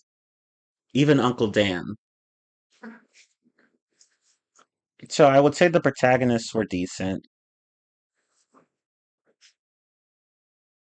I guess 2 points, 2 and 3 here can kind of just be 1 point, but I'll just leave them as separate points. Um, what else? I think that's really it.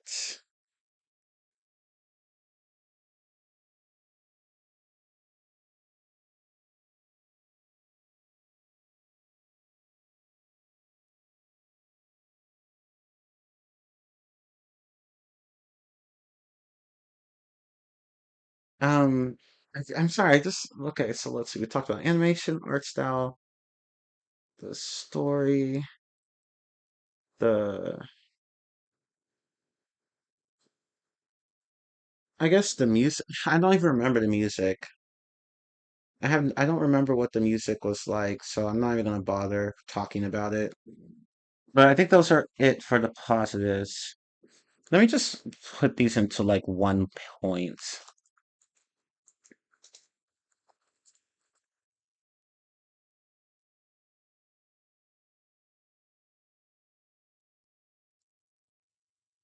Yeah, let's do that. So those are the positives, but the negatives, okay. I have quite a bit of them. A lot of them, actually. Well, a lot of them, do I? Or maybe it's just a few big ones, really. But really, like soundtrack, I don't remember I don't remember the soundtrack, so I can't really comment on it.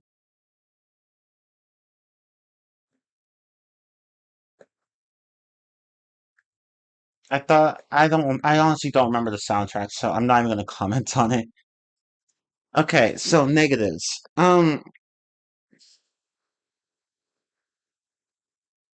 So even though this is a decent family film, I genuinely don't think, I mean, I've said this plenty of times, you guys already know this, but I don't think Illumination really knows how to tell a story. Like they don't have any idea. Like I know that seems obvious, but here's the thing. Again, this is supposed to be an original IP, so they're not trying to milk any existing franchise or whatever, like with Despicable Me and Minions. No, this is supposed to be just an original IP, one that stands alone.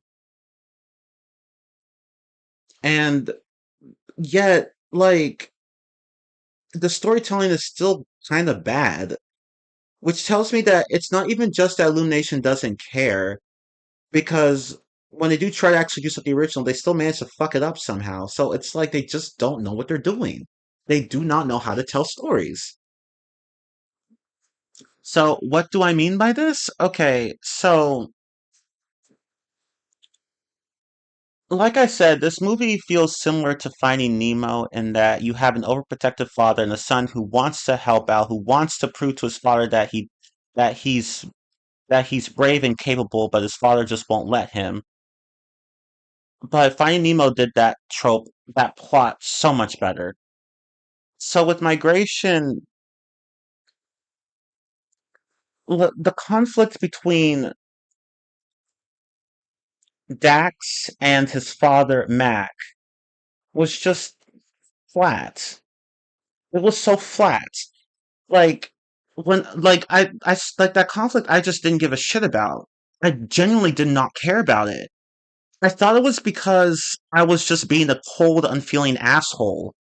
But no, it was just the writing. It was just that flat. Like they tried to do what Finding Nemo did, and it just didn't work. Like, bitch, it did not work. Now, what do I mean by that? Okay, so you know how in Finding Nemo, um, Martin, I think was that his name? Martin? Is that the fish's name? Like he, let me, or was it Marlin? Let me go check because I might be wrong. I don't want to like get his name wrong. I think it was Marlin, but no, Marlin. That's right. It was Marlin, not Martin. Marlin. Okay, so Marlin. You know how like he in the first movie, and I say first movie because Finding Dory is a thing. Like in the first in the Finding Nemo movie, like Marlin loses his wife and his family at a very early in the film, like when like his children hadn't even hatched yet, and he had so many of them. But I think the shark went and killed them all except for one, and unfortunately that one had a bad fin. But the trauma from losing all of his children and his wife from a predator that caused Marlon to become really neurotic and overprotective and controlling. Like he was so afraid of losing Nemo that he thought that he could just keep Nemo with him and just guard him with his life all the time. But he failed to realize that Nemo was eventually going to have to stand on his own. So that was what caused such a huge conflict between those two. And and it really did not help that Nemo had a bad fin. But that conflict was done pretty well. Whereas here, like in Migration, no, it's just not the same. It sucks. It's worse because the thing is that there's really no explanation as to why. Like Mac is an overprotective father, just like Marlon was. But with Marlon, there was a reason as to why he was like that. But with Mac, there's really no reason. He's just like that. And it's stupid because going into why he was like that would have actually fleshed out his character more. But no, he's just a generic overprotective father who hates change. And um yeah, it just didn't work out. This was surprisingly something that Rio 2 did better as well because Blue had a reason for not liking the new environment he and his family had relocated to. Like he just did not like the idea of migrating, just like Mac did. But we also have a reason as to why that was because Blue had grown up in pretty safe and sheltered environment. So it makes sense as to why he didn't want to move to the Amazon rainforest or jungle or whatever. Um, Especially after he had dealt with so much shit in the first movie. But so we have an explanation as to why Blue was like that in Rio 2, but we don't have an explanation for Mac's behavior in this movie. Like he's just overprotective and nervous because just because. And because there's no context behind it, I don't give a shit about him not letting Dax actually, do more in the family and help like, protect the family or do other things or whatever. Because like there's this one scene in Migration where um like Mac had to go and get a key to like they were all in this restaurant. Mac had to go and get a key from the chef who was currently in the kitchen with a lot of other chefs. He had to go and get the key from that chef so that he could release the chef's pet, Delroy, who was the Jamaican parrot I talked about earlier. Um Dax wanted to help him get the key, but Mac was like no. And Pam ended up going, even though with without Mac's consent, but whatever. Um, so that was one example of Dax not being allowed to do, um, like not being allowed to help out his father do potentially dangerous things to get stuff done. Um, and there are other scenes in the movie like that, but again, the whole thing falls flat because there's no explanation as to why Mac is like this, why he's just so overprotective and just doesn't want his son to do more. Whereas with Finding Nemo, we have a reason for that, but here there's no reason, and so I just don't have a reason to care. And it just makes Max seem like a dick for no reason. Just saying. I mean, I get it. Normally parents want to protect their kids, but like, if you're gonna make somebody so overprotective, because Pam didn't have this problem, Mac did, but Pam didn't. Like, if you're gonna make somebody that overprotective, you need to have a reason for it. And there's no reason for it here. It just felt so. The conflict just felt kind of forced and lame. But but but whatever. That was one thing I also didn't like. Another thing, why is Aquafina in the fucking film? Why was Aquafina in the film? Oh God, like, ugh, even the fucking spell check knows how to spell her name. Why was Aquafina in the damn film? Oops, why am I capitalizing everything here? Like, can this bitch just like stop being everywhere? I'm so tired of her. Like, she did not need to be in the film. Ugh, like, she can't act.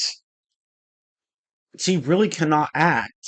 Like, oh my God, I'm so tired of like whenever I hear her voice in the film, I die inside. I really do. I'm just like, so they casted her, they cast her, like, oh okay, huh, interesting. No, no, just no. Ugh. Like she plays this one pigeon character, I think.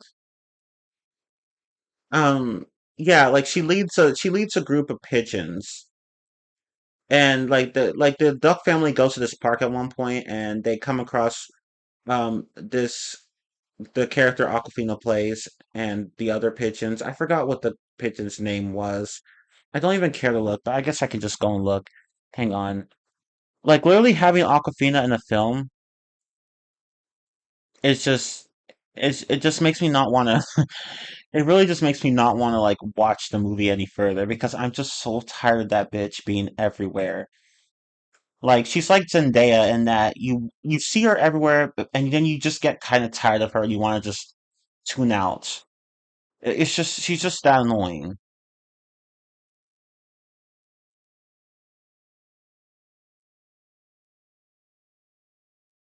Oh yeah, her name is Chump. Yeah, that's the bird's name that Aquafina plays. Like that's her name, Chump. And I just like the character herself was just kind of annoying. Not the most annoying character that Aquafina had ever played. That would go to the what was that goose? What was that goose? No, swan. That bird character in the Little Mermaid remake, the scuttlebutt. What was that? The bird's name scuttlebutt? I don't remember. No, scuttle. I think it was scuttle. Yeah, scuttle. Right, scuttle. That's right.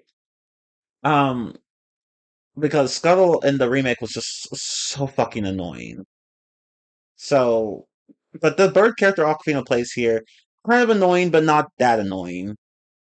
It's just I'm just tired of hearing Aquafina's voice, to be honest. She just can't act. She's just female Asian Gilbert Gottfried, but without any of the talent behind it. Like just behind that like identity. That's just how I feel. She is just not a good fit for this film. Like literally that character she plays could have been someone else should have played her. I'm sorry, I just don't like having Aquafina in these films. But anyway, and another thing that I also didn't like about the movie was just the humor. The humor was just shit. Like most of the jokes, there are plenty of jokes in the movie, but most of them just don't land. They just don't. They're flats. Like they just suck. A few of them made me laugh, but most of them were just very bad. Like the script is giving Illumination has never written a joke before. Like the script was giving that.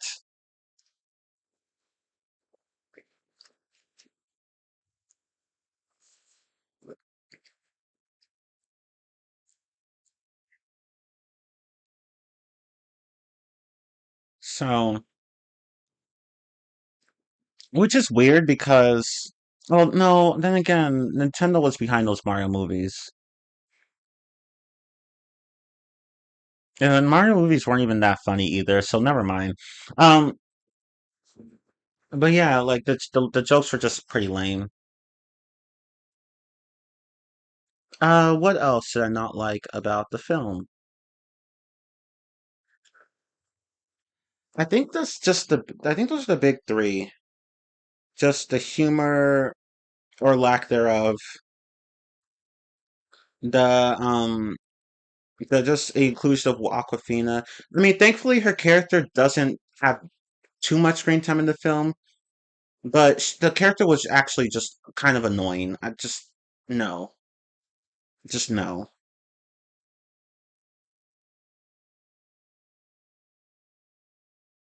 But I'm trying to see. I think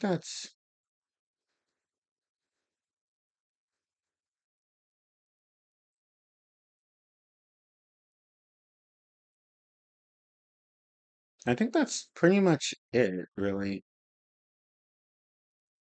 Oh no, actually no.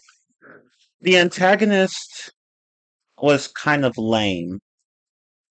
And the reason for this was that, like, he kind of felt shoehorned into the film. Again, he was just a chef who wanted to find a bunch of ducks and make them into food. But like so the weird thing is that he he bought a bunch of ducks. At one point in the film, he bought a bunch of ducks from this one place that basically pampered them until they were ready to go off and be sold and eaten. He bought a bunch of ducks, but the duck family came across this and freed the ducks. The guy got mad and decided to go after those ducks in a helicopter. He found them all hanging out near some, what was it, some kind of hotel or whatever, and just captured most of them except the children, Dax and Gwen. And then, but then Dax and Gwen managed to help help save their parents and uncle and everyone else on the helicopter in the helicopter. And of course, like the Mac, what was it, Mac and Pam, they also like kind of help in that they manage to escape and free um all the other duck prisoners. But the antagonist was just lame though because he didn't show up for he was barely even a part of the film. He was only like the restaurant and prison break segments really. That was just it. Like unlike in Real, like in the first Real movie where the antagonist of the film, Nigel, that large white cockatoo character, like he was a threat throughout the entire film. Like he was what Migration's antagonist should have been because he was a constant threat to the bird characters. But this antagonist only showed up in like two parts of the movie. Like honestly, he could have just been written out with some work. But I don't know. I just felt like he was kind of lame. Like he should have had more of a presence in the film, really.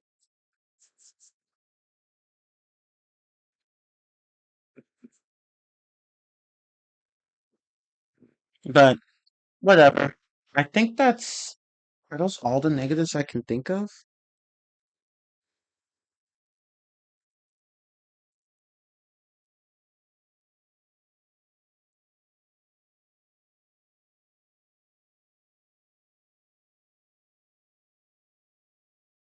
Yeah, I think that's it.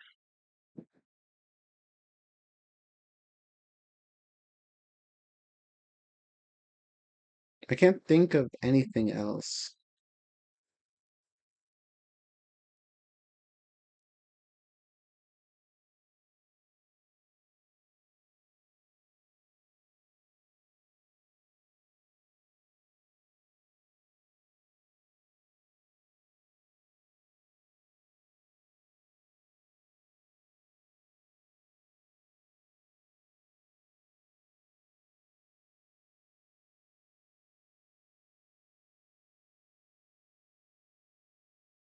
I guess that's it. Like I can't think of anything else to talk about.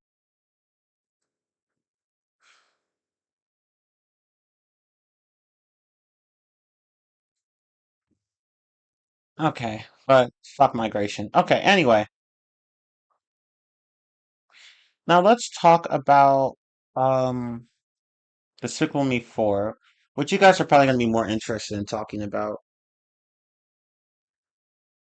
Okay, I don't think this movie is very good either. Again, none of these movies are very good, but don't even get me started minions for and monsters. But let's talk about Despicable Me 4 first. Now, positives. Okay, hmm.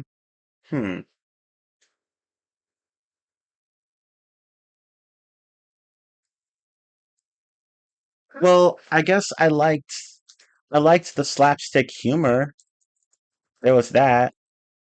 And I say slapstick humor specifically because I don't think the humor in general is very good, but the slapstick was.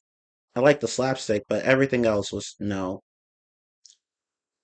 Like there were plenty of funny moments, like like especially like during like there was that little scene of well sequence I should say not scenes that sequence of the part where Gru and um uh one of his neighbors, what was her name, Poppy, they I like the scene where they went into this academy for evil um people, where they learned to become villains, and they stole the headmaster's badger, principal, whatever, her badger. They stole her badger, her honey badger, like an actual living animal, her pet, basically. Um, they stole it and brought it back just so just so Poppy could like have some sort of heist on her record because she wanted to attend that school, but she just didn't have enough credits, I guess. So she blackmailed Gru into helping her because she knew Gru used to be a supervillain for some reason. So, but yeah, like there was plenty of slapstick humor in that sequence. Like Gru actually got tranquilized at one point and couldn't use his leg, so he couldn't use one of his legs to walk. So that was funny. And there were other things like that, but yeah, playing slapstick in this movie. Oh yeah, and there was also that one scene where Lucy, Agnes, and Edith were being chased by this angry woman whose hair Lucy fucked up earlier in the film. Like she had fucked up her hair. Like because the thing is that like the film Gru, Lucy, and the girls, and as well as their new son, Jack, I mean Gru Jr. Sorry, not really. I meant for that to be said, and you'll see why. They had to go under witness protection because Gru pissed off one of the villains, whose name is Maxime, and he turned himself into a cockroach man. Um, so yeah, I'm not making this up. So like he got caught. Like Gru was supposed to catch him. The anti-villain league AVL had sent Gru to catch the guy. Um, and the guy got arrested, but he escaped somehow. And now he wants now and then he wanted to like go and get Gru, like just as revenge, like for revenge. And so Gru and his family had to go into witness protection and live different lives in a different city and different neighborhood. And yeah, that was how the film started. But of course, the cockroach man is he tried to he plotted to like get Gru back, but not by like targeting Gru himself, but like targeting the youngest child. Like he knew that Gru had a recently had a son, so he wanted to kidnap the son just to get back at Gru. But like But like the son in particular, but not any of the other children for some reason, just the son. I don't know why. But yeah, that's the plot. And there are also a few other subplots which I don't care about, but yeah, like there was plenty of slapstick humor in the movie, which I liked. Are there any other positives I can think of? Of course there are. Not gonna lie, I liked the relationship between Poppy and Gru. I mean, it started off pretty bad, where Poppy basically threatened Gru with his former identity, which is stupid though. Like that part didn't make a lot of sense because everybody already knew that. Like literally, it was pretty common knowledge for Gru to be a villain. Like in the first movie, he's out doing villain stuff all the time. Like his villain's identity wasn't really a secret, so it didn't make sense for Poppy to blackmail him because I'm sure at least some people out there already know that Gru's a villain. They already knew that he was a villain, but whatever. But I did like the relationship between them. Like they start off as enemies, but after that heist, they actually start liking each other more. I mean, it was pretty dumb and contrived, sort of, but like, cause it's like it's just one mission, and it was done because of blackmail, no less. But I mean, I actually did like that they bonded, though. That part I did like, and Poppy even helps Gru out later when Maxime manages to kidnap um sorry, Gru Jr.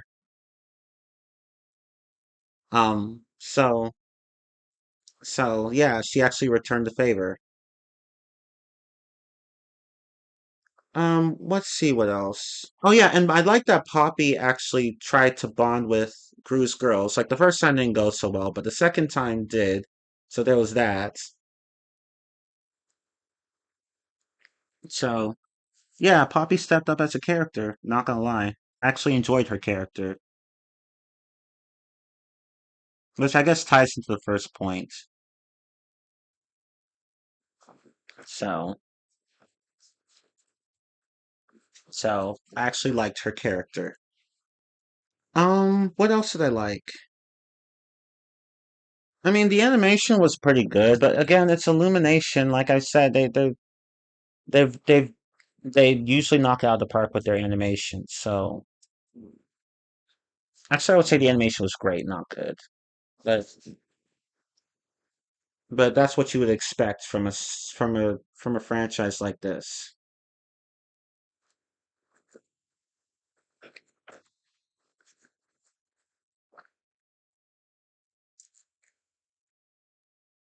Okay, I would say the voice acting was generally good.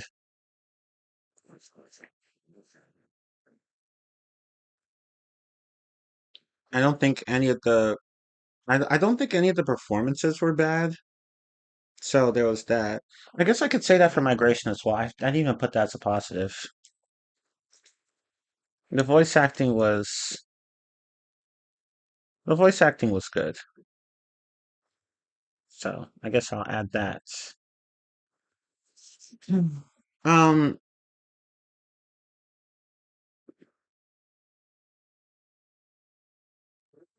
what else? What else? Let's see. The story, no, no, baby, no. I don't have anything positive to say about the story. Um, sorry. Like that's the most important part of the film, and this film fucked it up. Um, are those really all the? I guess the soundtrack was good. It was definitely more memorable than Migrations, that's for sure. Okay. Especially during the action sequences, I feel like the film had a good soundtrack.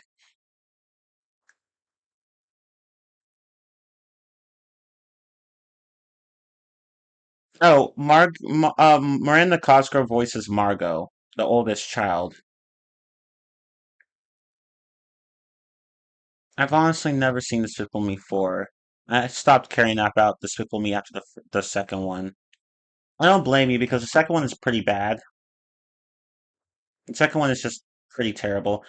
Um, like only the first movie is the good one. Like the first Despicable Me film is the only good one. Everything else is not as good. Like two was ass, three was decent. Three was decent. It was all right, but not nearly as good as one. And four was just a slightly worse. Four was slightly worse than three, in my opinion. So in terms of best to worst, it would be film number one, film number three, film number four, and then film number two, in my opinion, because two was just shit. And I've already explained why. Like you can just watch a rant stream on my rant stream on that because I popped the fuck off on that film. Like y'all know how much I did not like that film. But anyway, I can't think of are there any other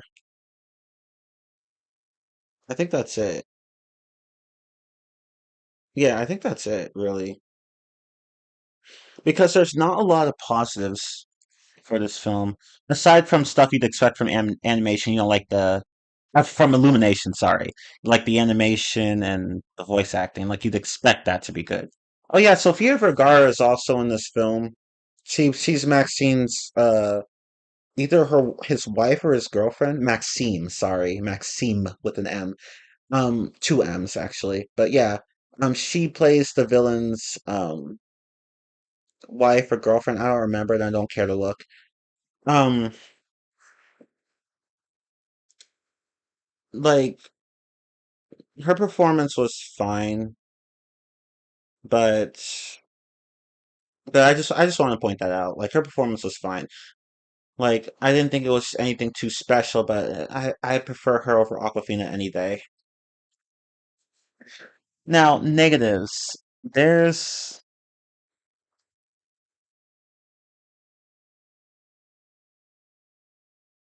I honestly thought two was the best of the films. Wait, seriously? I thought two was the worst of the films.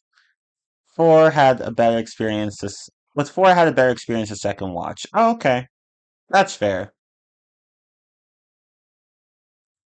Now, regarding the negatives, okay, so I really do wish Illumination would stop overstuffing their movies with multiple subplots. They keep doing this. They've been doing this for such a long time. They did it with The Secret Life of Pets 2. They did it with Sing 2. They they did it with Despicable Me 4, and they did it with Minions and Monsters. Like please stop doing that. Like if you're gonna put in they even did it with Despicable Me 3 as well. Like stop doing that. If you want this kind of stuff just doesn't work for movies. Okay, movies are not TV shows. This kind of stuff works for TV shows where there are supposed to be multiple plots going on in an episode. But for movies, no. You don't do that. Unless these plots somehow tie into each other, then it's fine. But even so, like typically movies don't go past two plots. Three is really pushing it, but usually they do two. Like, because if you do too many plots, like, and they're all competing for attention, it's just going to get, like, confusing at best and annoying at worst. Toy Story 5 also had this problem, but I don't think it's as bad as any of the Illumination movies because they're even worse about this. So, the plot, like, there's just too much going on in the plot, basically. There was just too much going on. I mean, you had Gru's problem with, fitting in uh, with other people in the new neighborhood, along with him trying to bond with his son, along with him and the blackmail plot with Poppy.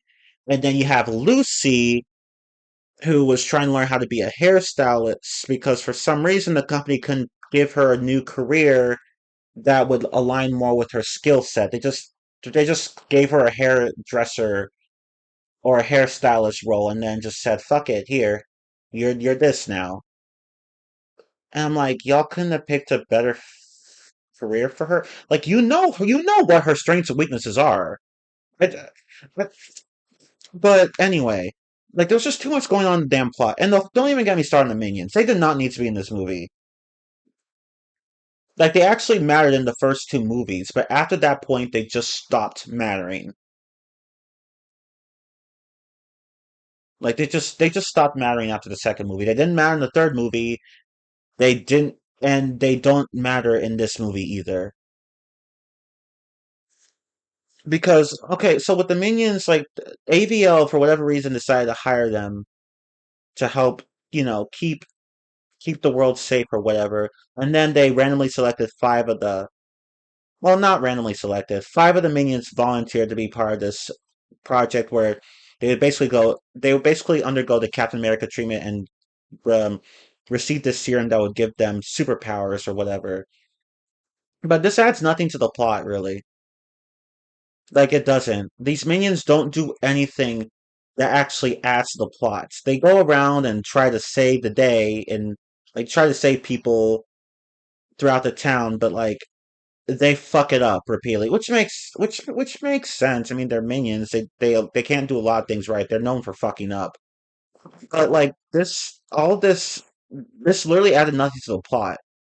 Nothing that the minions did actually mattered. Unlike in Rise of Gru, where a few of them learned to fight and they actually did matter in the plot. Like those three minion characters actually did matter.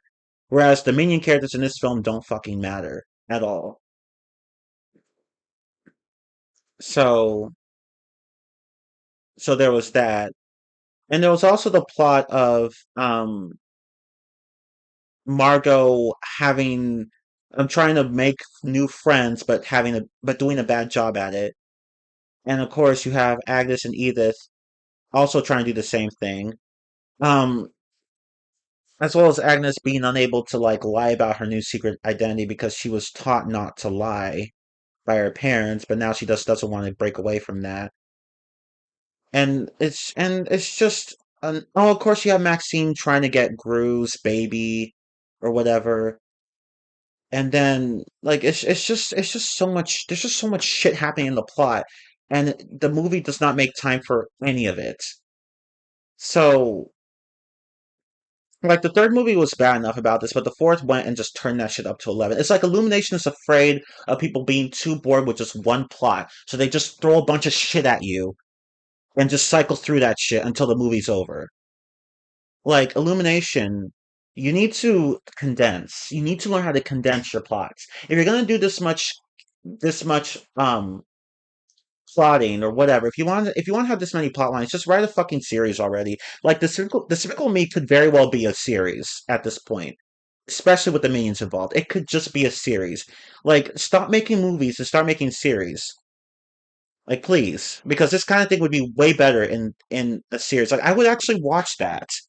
But no, they're just doing movies where there's just too much going on.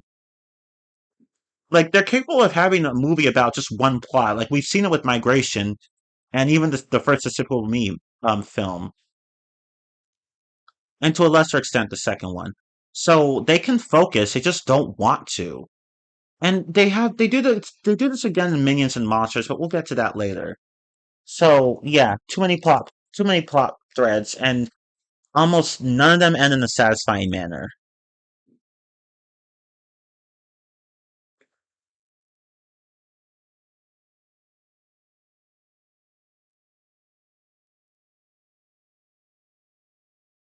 Yeah, that's the thing. The Mega Minions, like, they didn't do anything. The only thing that they actually did was, like, deliver the final blow to the villain. But that was after the villain had already suffered a lot of physical punishment at the hands of Gru and his child. So, yeah, Illumination, please stop putting so many plots into your movies and just make TV shows already. If that, because, like, you could easily do that. I think you'd even make more money that way, if we're going to be honest. Like you already like having the minions everywhere. Like giving them a TV show and even getting this Gru and his family involved would make for a pretty marketable show. Like you could do something like that. Like I don't get why they haven't done that. The thought had to have at least crossed their minds at one point, but whatever. And another thing, I mean, okay, so this is something that I'm just so tired of seeing in movies and in stories in general. So Gru's family was given was given a new child for no reason. Yeah, like I really hate when people do this. When they think that the only way to make their story more interesting or to add more to their story is to just add another character, often a young child or a baby even. Stop doing that. Just stop doing it. I'm tired of that shit. Stop doing it. Like don't do that. Because the Fairly Odd Parents did, and it did not work very well. Like it just didn't. And now you're doing the same thing here. Like just stop adding characters like this. Just stop. I'm tired of seeing that. Like are you so uncreative that you can't think of any other way to add to like have another story without having to add a different character, especially the baby? It's like apparently like or not even just babies, like just kids in general. Like there are plenty of series and sequels where they just had to add kids because why not? Rio 2 did it. The Lion King 2 did it. Well, I mean, to be fair with the Lion King 2, like it makes sense because like at the end of the Lion King movie, like we see Simba and Nala with their child. So I don't think that counts. But like everywhere else, it's just I'm just so tired of seeing kids in sequels. Like just stop. Just stop. Damn. I'm just tired of that. Like you're not putting the child in there because like the child would actually, serve the narrative. You're just putting the child in there because you don't know what else to do. Like stop doing it. And it doesn't help that the child gives me Jack Jack vibes. Like he literally feels like discount Jack Jack from The Incredibles. Like I was like when I saw the movie, I was like, this is just you're just Jack Jack, but not nearly as interesting. It's literally what you are. That's what Gru Jr. is. You're Jack Jack, but without like any of the charm that Jack Jack had. And you're just a dick to your father for no reason. Like you're fine around your mom, but you're just a dick to your father. Like why? Why? Like why? And then at the end of the movie, all of a sudden you're like, "Oh, I love my daddy." No, fuck you. Shut up. Shut up. No, you don't. Shut up. Like, just shut up. So no, sorry. The child character, they should not have added him. It's like, but Gru, but it would be nice for Gru to have a biological child of its own. Yeah, I don't care. He had three perfectly good kids right there. You have three kids. You could be developing more Illumination. Stop adding characters and start developing the ones you already have. I'm just gonna leave it at that. So I say did this better with Peaches. Yeah, like Peaches was actually a cool character. Like like at the end of the Ice Age 3 movie, like Manny and what? I forgot what was his wife's name? I forgot. But they had a baby and that baby actually ended up becoming an interesting character. So she doesn't count. But but I can't say the same thing here with Discount Jack Jack. Like they didn't need to put they didn't need to put him in there. Like you couldn't just develop the kids you already had because like literally like all that time wasted on the minions and this baby character could have been spent on the girls because they needed more development. Like literally after the first movie they just stopped mattering. Which brings me to my next point. Gru's girls don't matter. They don't matter. They no longer matter at this point. They just don't matter because again, Illumination would rather add characters than focus on developing the ones they already have. Like it's giving me Vivsy Pop vibes, and I'm just not living for that because Vivsy Pop has the exact same issue with their stories, where she just keeps adding characters, but instead of taking the time to flesh out the ones she already has. And I'm just so done with that. Like, are you so bored and indifferent that you just feel the need to add more characters? Like, if you get bored with your characters, that's on you for not making them interesting enough in the first place. And I could say the same for Dave Pick. What's his name? Is it Dave Pilkey? Dave Pilkey, yeah, the creator of the Captain America, Captain Underpants, sorry, and the Dogman series. Like Dogman has this very issue. The series is filled with characters that the author keeps adding, but he doesn't develop the ones he already has. Like Dogman stops being the main character, like halfway through the series. Even before that, actually. Like it's just I hate when writers do that. Like just stop adding characters if you're not going to develop the ones you already have. Just stop doing it. It's so annoying because you're doing a disservice to all those characters. Gru and his family did not need a baby. They did not need a baby. Especially one that was just so flat and underdeveloped. It was just a total dick for no reason.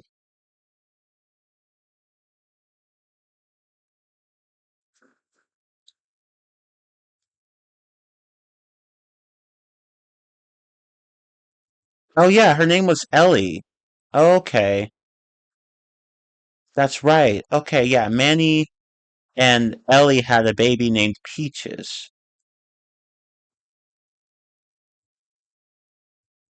But yeah, I say channel the whole kids thing better. I'm not like I say just one of the few examples that handles kids pretty well. I could say the same for The Lion King as well, like because I actually like The Lion King too. Um, not as much as the first, but I can tell that that film actually had effort put into it. I can't say the same for the Despicable Me 4 because yikes. Like these some of these characters just straight up don't matter. Um, and of course, I could just say that the film doesn't really make a lot of sense because I mean, I know it's Despicable Me, like it's a wacky series. Not everything has to make sense, but like there are just some things that just made me scratch my head. Like again, with the whole Poppy blackmailing Gru thing, that didn't make any sense. Lucy being given the secret identity of being a hairstylist, that didn't make any sense. Maxine wanting to target only Gru's youngest child and not the other kids, that didn't make any sense. And like just yeah, this movie was just a huge disjointed mess. So I mean, don't get me wrong, I still liked it to some extent, but it was just not good.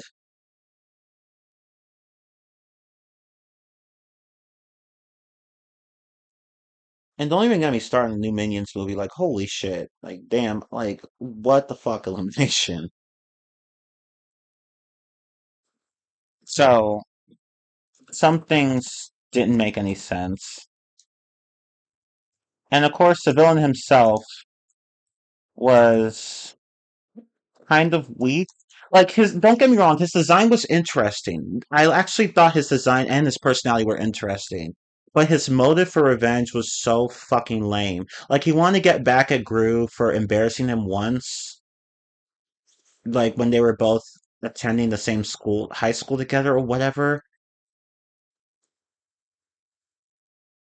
And it's like, I mean, well, to be fair, that wasn't the only reason. Another reason was that Gru locked him up. Like he was tasked to hunt that guy down and then locked his ass up. But that wasn't the only reason. But like, it still felt his motivation still felt kind of weak.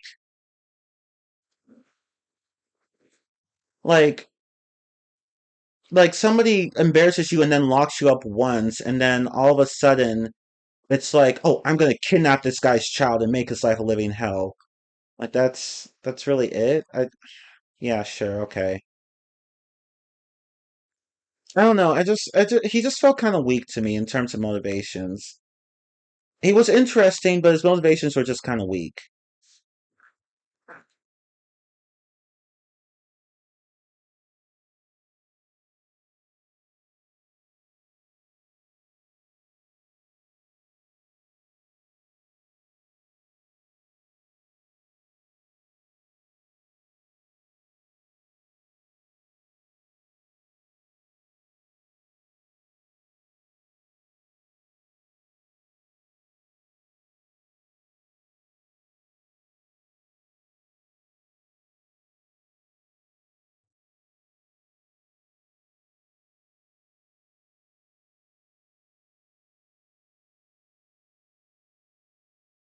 Sorry, I'm just reading something really fast.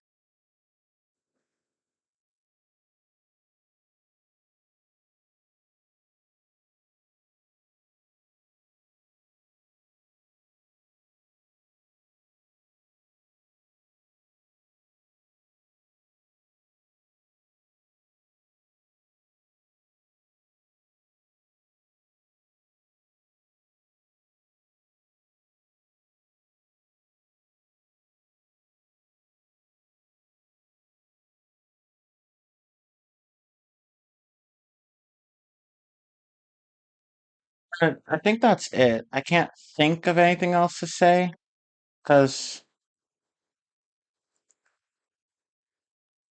I guess if I want to justify why the villain wanted Gru's baby, it might be because if he had targeted the girls, it would have been either too obvious or the girls themselves would have beaten his ass. I guess that's fair. I guess that's fair.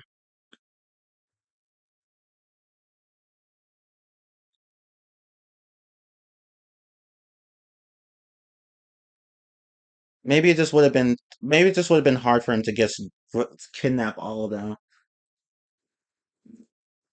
But I guess that's all I have to say. Like number four was just this Sickle Me Four was just it was fun to watch, but like it just kind of sucked.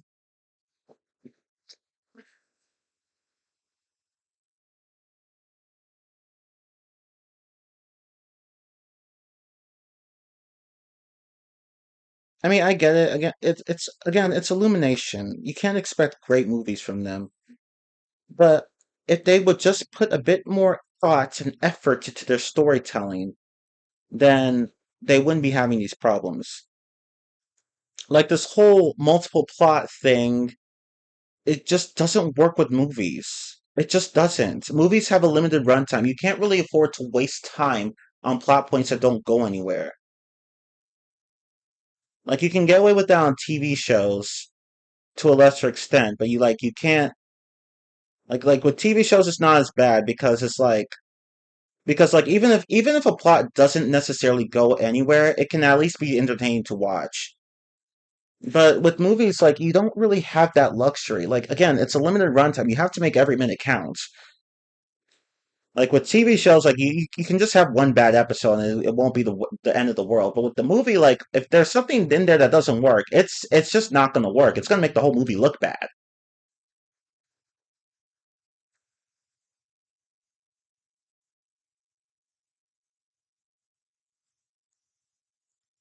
But whatever. I can't think of any of the negatives, but yeah. Let's see. Like yeah, he's part cockroach, but at the same time, the minions got him with just animals and a cheese wheel. Yeah, like the minions got him pretty easily. And they didn't even do much. I wish they had done more in the film. Like that way their superpowers would have at least been put to better use. Like just have them come up and help Gru and the baby. But no, they show up after Gru and the baby have already taken care of the villain technically. Like that was just a wasted opportunity there. Because in Rise of Gru, the minions actually kicked ass. Like they actually helped in the final battle. I was like, oh, okay, so are they gonna do something like that here? No, they didn't. Like the minions don't do anything. They don't matter. In Rise of Gru, they mattered. In number three, they kind of mattered.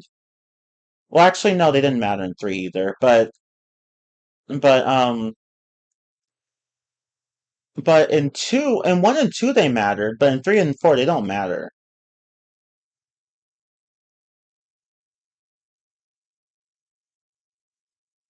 So yeah,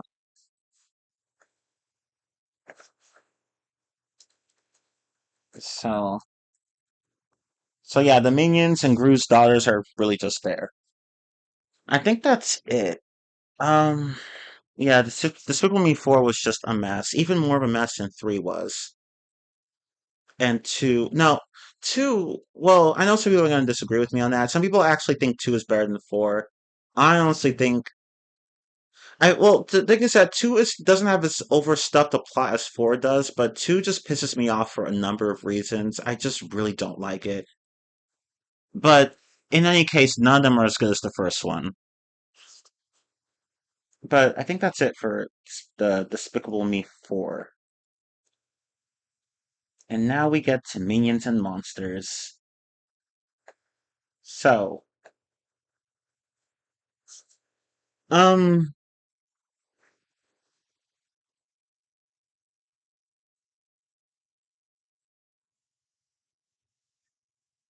hmm, okay.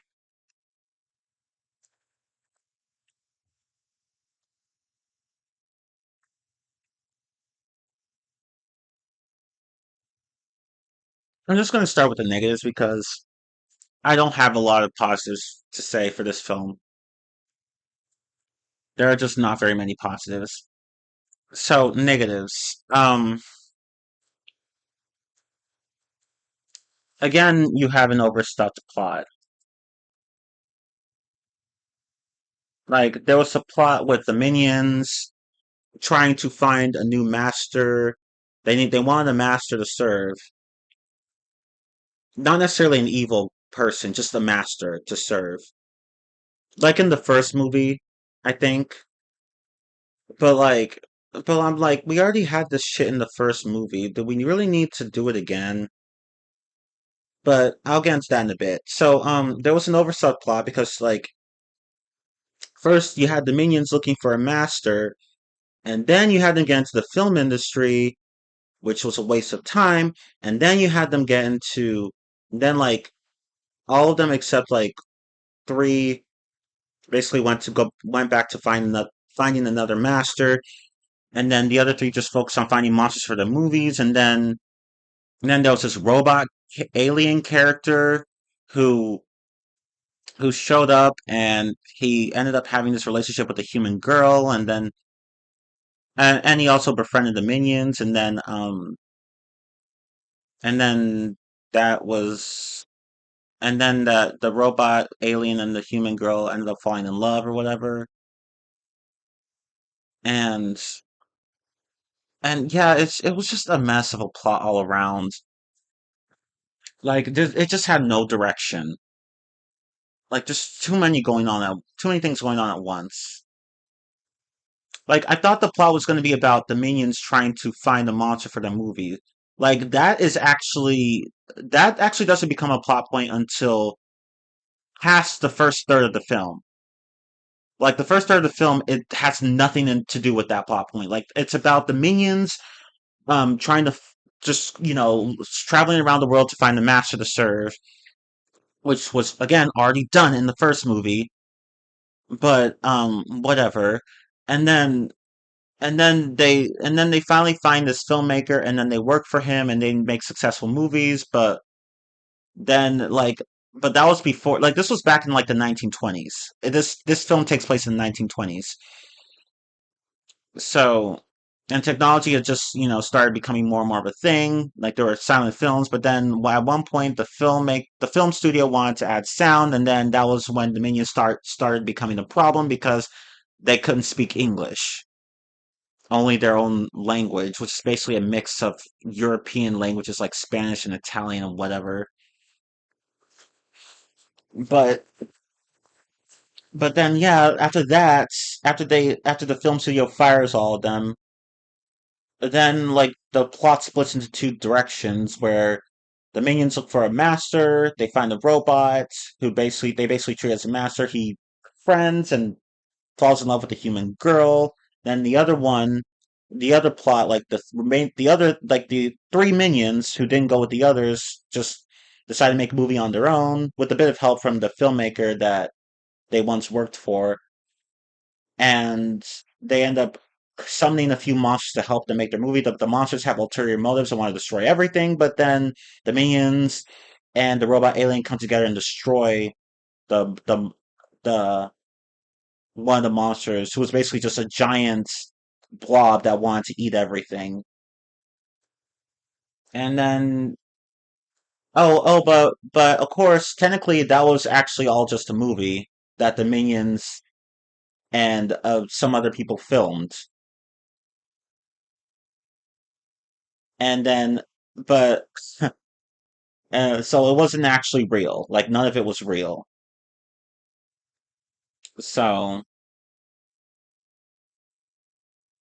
So yeah, the whole thing was pretty much a waste of time. Like it just gave me Sonic 06 vibes in that nothing really mattered because it didn't actually happen, but in a different way. So yeah, the overstuffed plot was just really annoying. Like Illumination needs to stop doing that. Stop doing it, please. Like you could just make TV shows if you want to make plot if you want to make stories with multiple plots. Just make TV shows. I think you'd actually be good at that, Illumination. Not gonna lie, I think you'd be good at that. As long as the show doesn't demand like, strong writing, which you clearly aren't good at, I think you could make a TV show.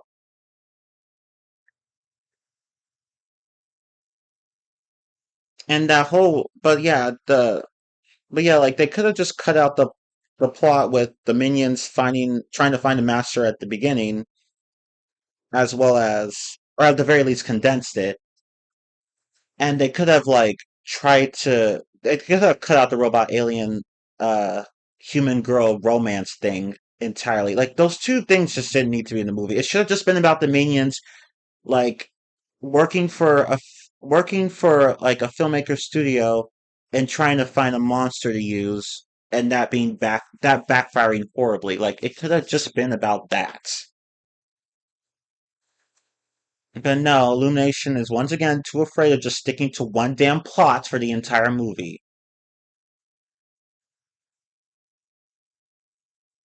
when most of the plot points didn't actually matter.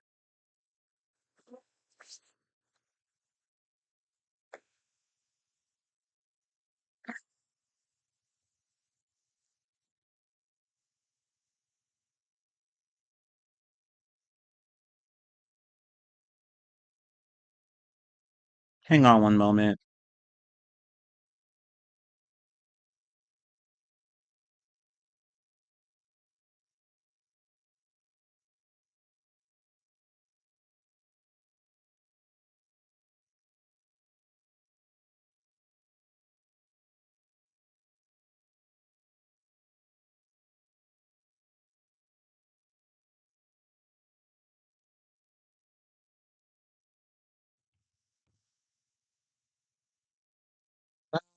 What else is there?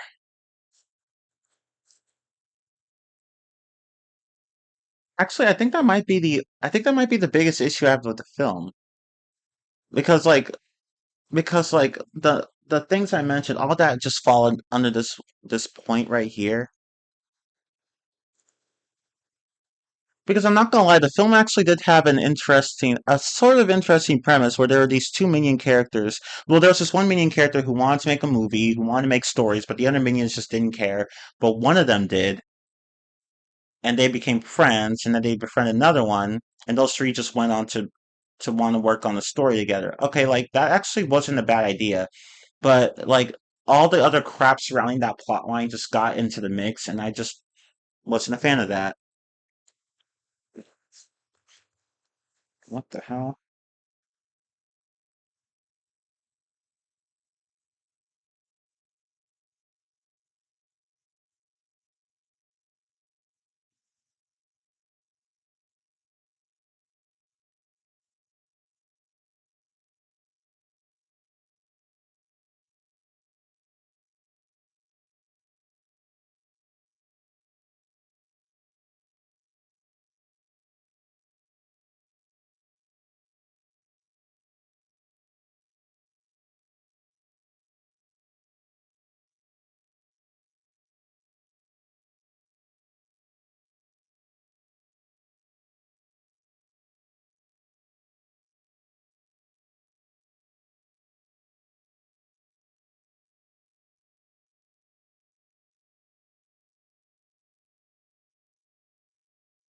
It's really weird because I'm looking at this and apparently the movie has actually received some high praise from people.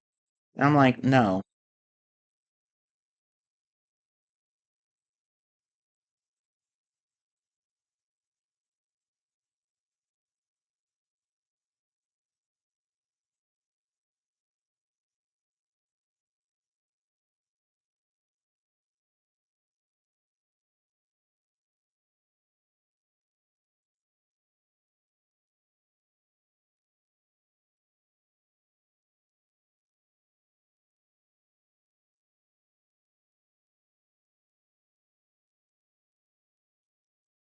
But I think that's actually the only issue I have with the plot because I can't think of anything else to bring up.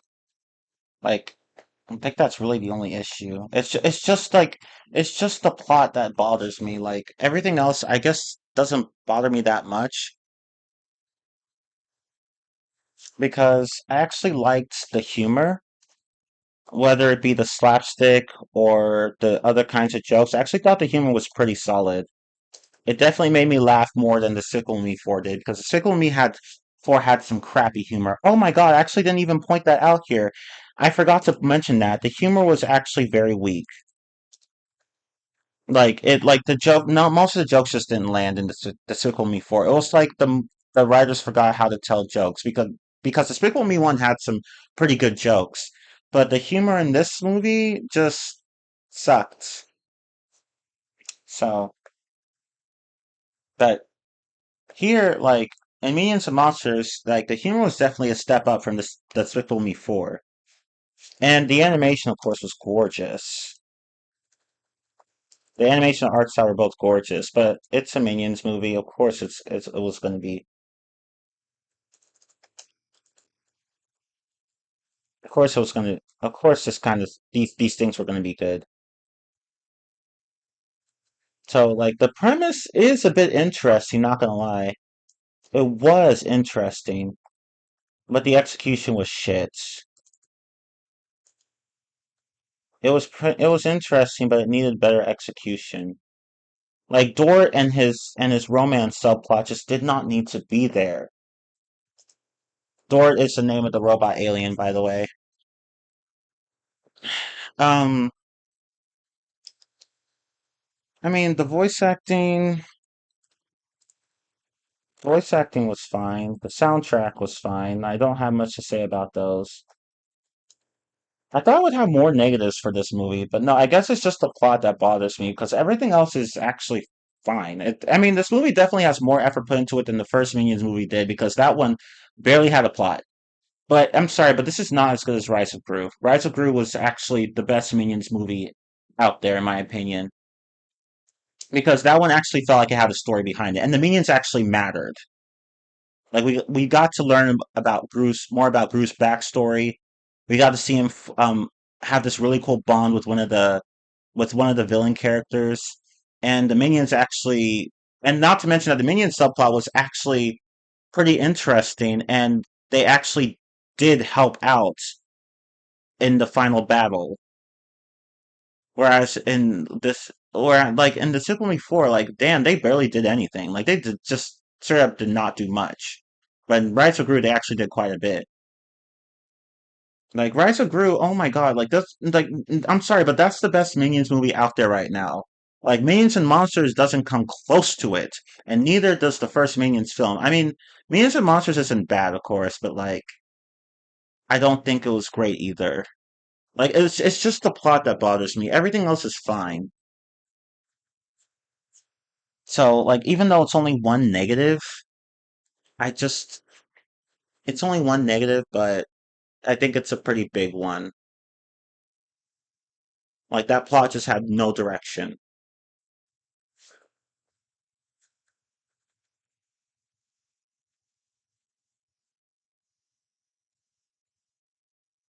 I think that's it for I can't think of anything else. I'm gonna see if I can just trying to look something up here. Maybe there's a point I missed here or there, but I really think I've covered everything. Oh yeah, that's right. Despicable Me actually. I'm sorry, no. Minions and Monsters. Oops, let me just turn that off.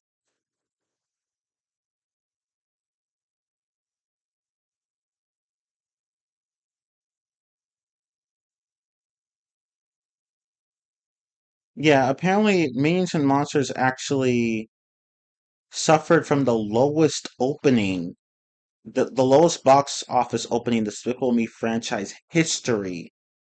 Yikes. I heard about that. Yeah, like the film didn't do as well as the previous films did in the franchise did. Maybe that's a sign that the series is starting to stagnate. I mean, it's been stagnating really, but I think I think Minions and Monsters and Despicable Me 4 were definitely like were definitely the biggest offenders when it came to stagnation in the series.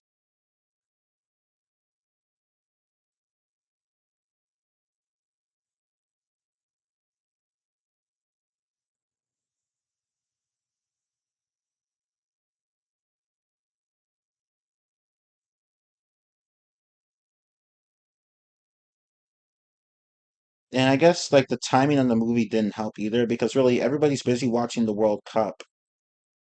So, yeah.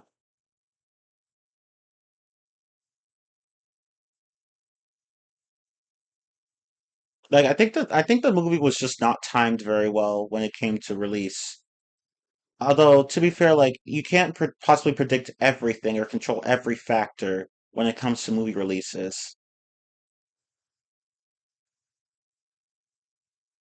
But yeah, even when I went to watch the movie, like there weren't very many people there.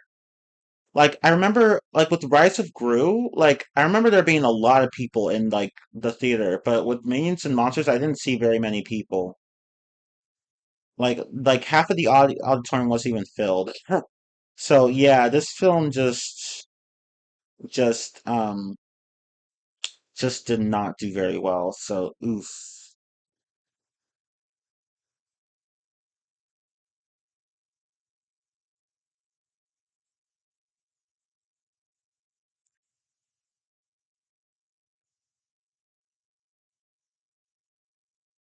I think maybe people are just getting tired of the Minions because they honestly just don't add much to the whole universe.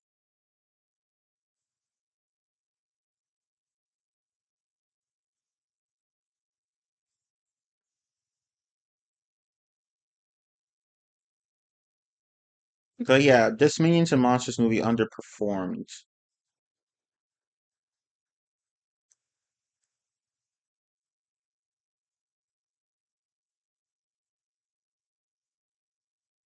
Yeah, exactly. Like I'm reading this AI response here from to my search query where it's where like yeah, basically like the poor holiday calendar timing World Cup competition and of course holdover competition from Toy Story 5 dragged down the Minions and Monsters movie box office debut. So it was a number of things. Poor timing with the World Cup, along with competition from other movies, and just poor timing in general. And probably like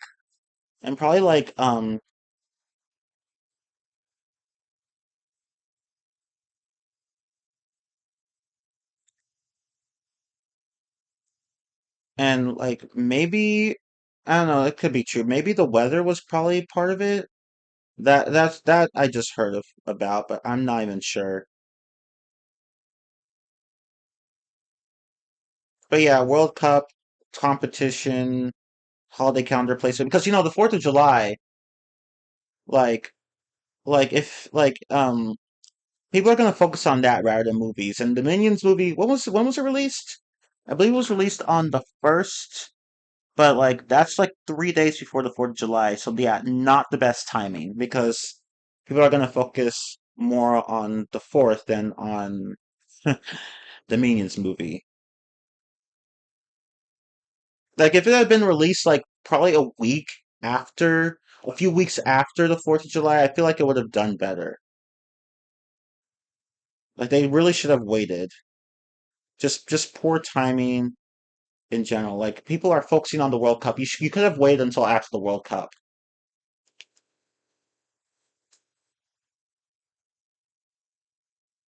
That way people can just completely focus on your movie instead of on other things, more important things, really.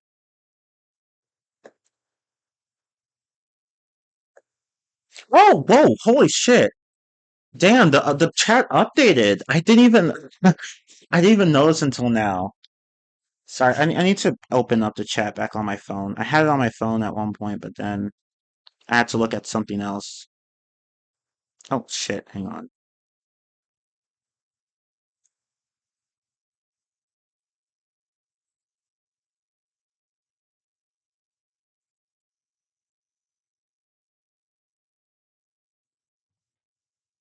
I went to get some. I should try and heal the sores in my mouth.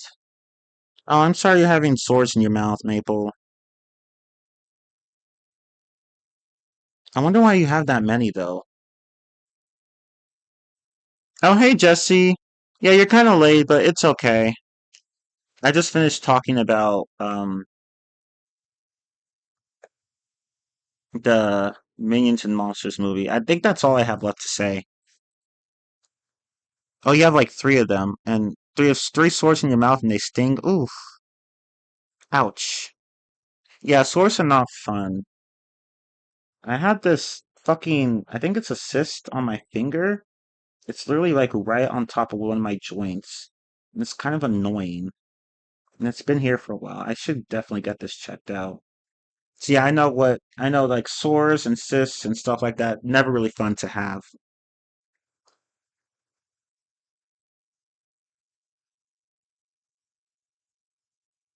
To be fair, this is literally the third film we have gotten with the Minions in just the past 5 years. Not to mention that the movie came out on the 4th of July weekend to hide the World Cup. Yeah, basically as I said. But I didn't see your comments in the chat until now. For from what I remember, Minions 3 was actually supposed to come out next year, but it ended up swapping with Shrek 5 instead. Huh. It also could be due to the fact that this movie acts like a tribute to old school Hollywood, which is something that mainstream audiences couldn't give two shits about. Yeah, I don't really care about that. Like, why would I care?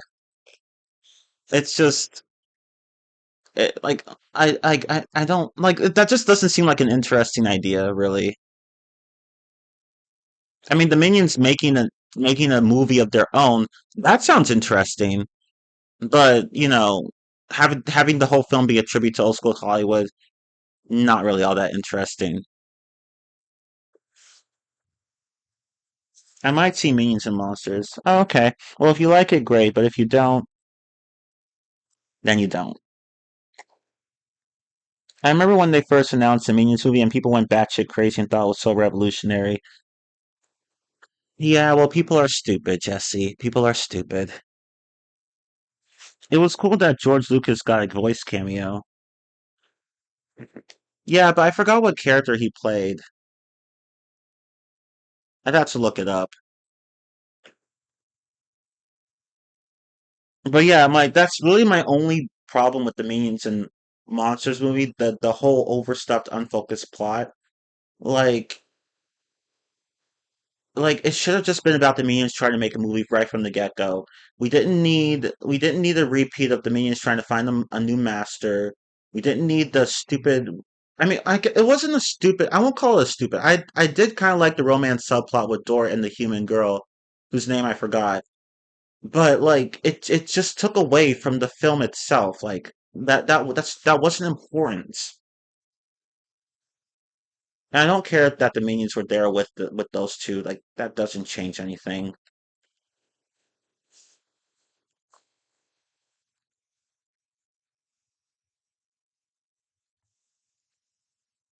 But like, I feel like George Lucas should have swapped places with that other director that the Minions were with. Yeah, yeah, I actually do agree with you on that.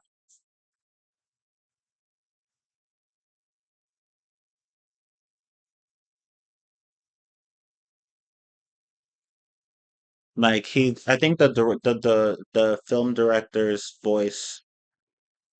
I think George Lucas would have actually fit that role pretty well. I'm seeing Toy Story 5 this weekend. Oh, I hope you enjoy it because I did. It was funny. It was definitely better than Toy Story 4. I mean, Toy Story 4 was good, but Toy Story 5 was better. But like, it didn't need to be a thing though. Like Toy Story 4 was not necessary. Toy Story 5 wasn't necessary either. And I know that some people are tired of me hearing this. I'm tired of people saying this. I know some people are tired of hearing this everywhere. Um, I can understand that, but like, just because you don't like hearing that criticism doesn't mean it's not warranted, right? Like the point still stands. Um, we're just tired of Disney doing shit like this. Like, just we're tired of it. Like you should have ended Toy Story at number three. If you wanted to keep the IP, you could have just rebooted the series like a lot of other stories do, particularly superhero stories. Oh, you like Superman, but the story but this current story of his is over. Okay, no problem. Just reboot. Like Toy Story 5 could have 4 and 5. Toy Story could have just done something like that. Like start the whole series over with a new cast of characters. They don't necessarily have to be completely new. They just have to be new in a way. And then have them like be with a different kid or whatnot. That would actually make that actually be that would actually that would have been a much better path for um Disney and Pixar to go down because like with this current path that they're on is just not doing them any favors because they have a whole bunch of characters from the previous films that are just not being used. Rebooting the series would instantly fix this problem. That way, they wouldn't be stuck with a bunch of characters that they would no longer have any use for.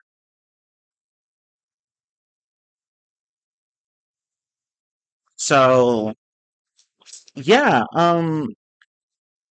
but Disney does not care because Toy Story 5 did well, Toy Story 4 did well. They're going to keep doing this until they just don't care anymore, no matter what we say, and it sucks.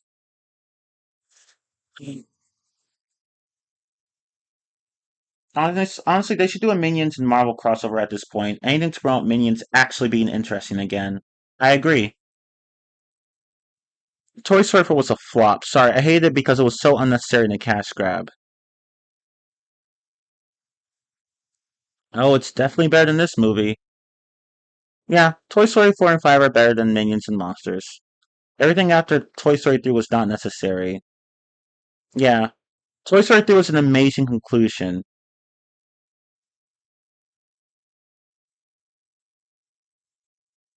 It really was. It really was. Like, I get it. I'd rather not beat a dead horse. I mean, that's kind of my thing, to be honest. But I'd rather not be a dead horse. Like, I don't like saying that Toy Story 4 and 5 aren't necessary, but they just really aren't. Like, I just don't like the idea of people continuing stories that already have a conclusion. Again, you can always reboot. Just reboot. Or do something else. Because, like, there's a reason why, and this is just one particular example, there's a reason why the creators of Back to the Future did not want a fourth film. And when people were like, "Oh, you guys should make one," they were like, "No, no, screw that. We're not doing that. Like, we already have a good trilogy here. We don't want to ruin it." Like, like Disney needs to do that with Toy Story. You could have just ended it at three and then done something else within that IP. Because at this point, you're just milking the series for all it's worth, and then you're just gonna be end up with a bunch of characters that you just don't have any reason to use. Because all of Andy's toys, really, most of them just don't matter at this point. They were so sidelined. They were sidelined in the fourth movie, and even more so in the fifth movie.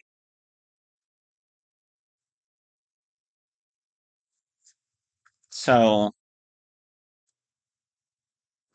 I really Disney, you should stop doing this. Like, there's nothing else for them to do with these stories. Really, what else can they do? They've already actually no, they can flesh out Buzz's character, which they should have done in Toy Story 5, if we're going to be honest. They had the potential. Like, you literally could have had that with Buzz. Like, he was clearly the older toy compared to all the other Buzz Lightyears in that movie. Having him come to terms with being outdated, in a movie where there were outdated toys, like that would have already like that would have actually been interesting. I'm surprised that they didn't go down that route. I thought they were going to once Buzz met all the other Buzz Lightyears, but no. Like you guys could have done that. Like really, the movie could have just been about Jesse and Buzz. Woody didn't need to be there. It like he wasn't even supposed to be there. He was summoned by complete accident. Like really, it it's giving it's this is just like SpongeBob in the Sandy Cheeks movie, where SpongeBob didn't need to be in the Sandy Cheeks movie, but because the creators were so insecure, they decided to put him there and not really have him do anything other than just being extremely annoying. Like he was just along for the ride. It's the same thing with Woody in Toy Story 5. He didn't need to be there, but because Disney was just too damn insecure not to have a Toy Story film without him. I get it, he's the main character. He's technically the mascot of the series, but my point still stands. Like it was stupid.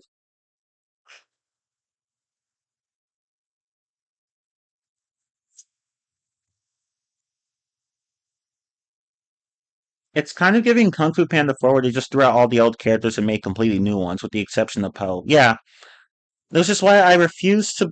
Kung Fu Panda 4 just irritated the fuck out of me. You guys already know. You've seen my rant stream. Like, it's just, well, some of you, at least. You know how much I don't like Kung Fu Panda 4. I like to pretend that it doesn't exist. I like to pretend that it was never a thing. Because it didn't need to be a thing.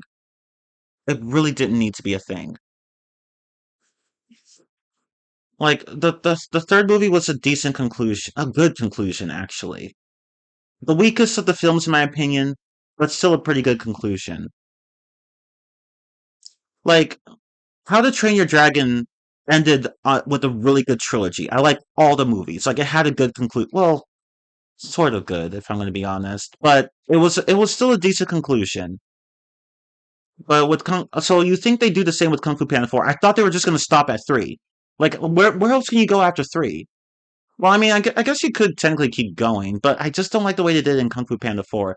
Now, with Despicable Me, I don't really care if they continue because I never really saw Despicable Me being just a trilogy. Because really, I don't think, and like really, the first movie is the only one I care about. None of the movies add to it in any meaningful way, so I never really thought Despicable Me was actually meant to be a trilogy. I don't care if they add like a fifth film or a sixth or seventh. I don't care if they keep going because it's Despicable Me to me just doesn't matter after the first one. So I don't care about that. That's an exception. But with Kung Fu Panda, where clearly there was way more effort put into the storytelling and the stories connected to each other better, like having a fourth there was just so stupid and unnecessary because especially because of what they did to Poe. Like they did not need to do him that dirty. Like the dude had only been the Dragon Warrior for how long? Like, only just like what, a year, I think, or two, and he already has to give the throne to someone else. No, fuck off with that. Fuck off with that.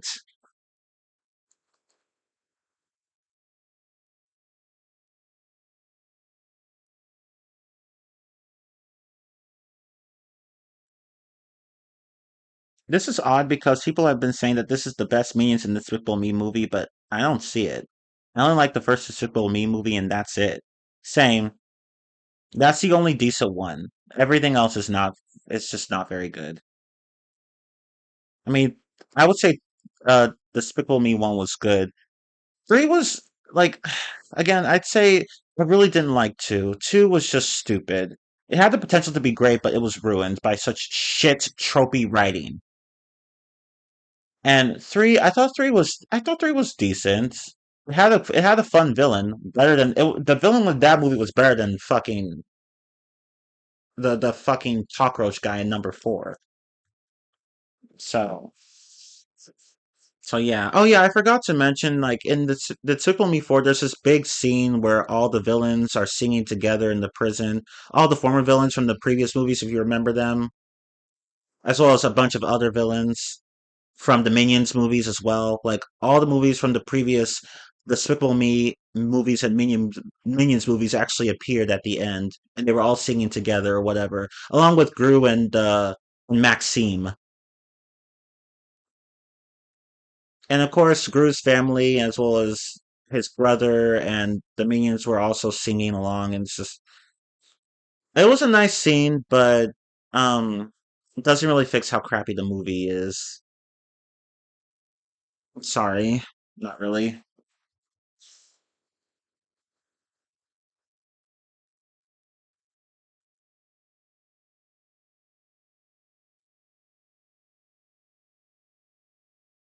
If this movie felt like it should have gone crazier with its monsters premise, and it actually felt like a proper tribute to Hollywood that wasn't just a handful of references and callbacks, I agree.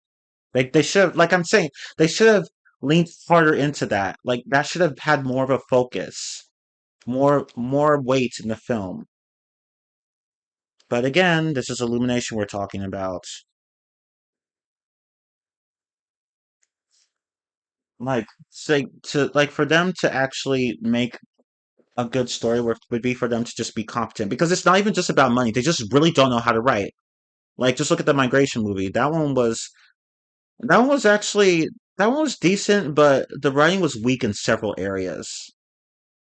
And the same could be said for Despicable Me 4. And with Minions and Monsters, I don't really have any. I like that one was just I liked it, but it was just a mess.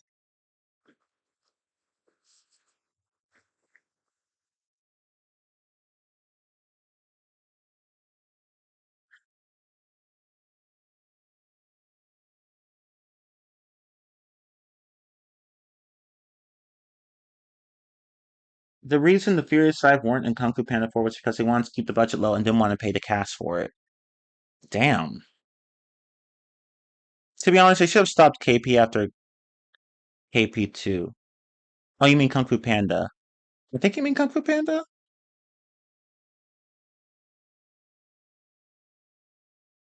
Oh, I'm not sure. But anyway, let's see. Same, honestly, applies with SpongeBob after the movie. They should have stopped with the movie just like Steven Hillenburg wanted. Yeah, but they didn't do that because Nickelodeon is just fucking greedy.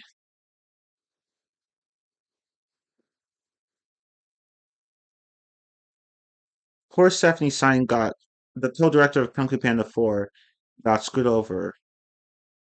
Yeah, she did, which is pretty sad. Like, yeah, like just what was the number of things going on behind that movie, behind the scenes, was just fucking ridiculous. Yes, I meant Kung Fu Panda 4. Oh, okay. I mean Kung Fu Panda. Okay, I see what you mean. Okay. I honestly thought 3 was I honestly thought Kung Fu Panda 3 was actually a good addition to the series and made for a decent conclusion. It was the weakest, but I thought it was good. The writing suffered a bit, but I still thought it was good. And then they made 4. Oh god, 4 did not need to be a thing. It didn't need to happen. It just didn't need to happen. Let Poe let Poe live his life as a dragon warrior. When he's old, he can pass the role to someone else. He didn't need to do it that early. And fuck the new character they gave the role to. She was just so basic and generic. Like every character Aquafina plays. Just I'm done. I'm done. But yeah, that's all I have to say about Minions and Monsters. So comments? Migration was a decent family film, but it needed better writing. Despicable Me. Let me say this. I liked Despicable Me 4 and Minions and Monsters, but those plots were overstuffed and unfocused. They were overstuffed and needed more focus and trimming. So, what would I give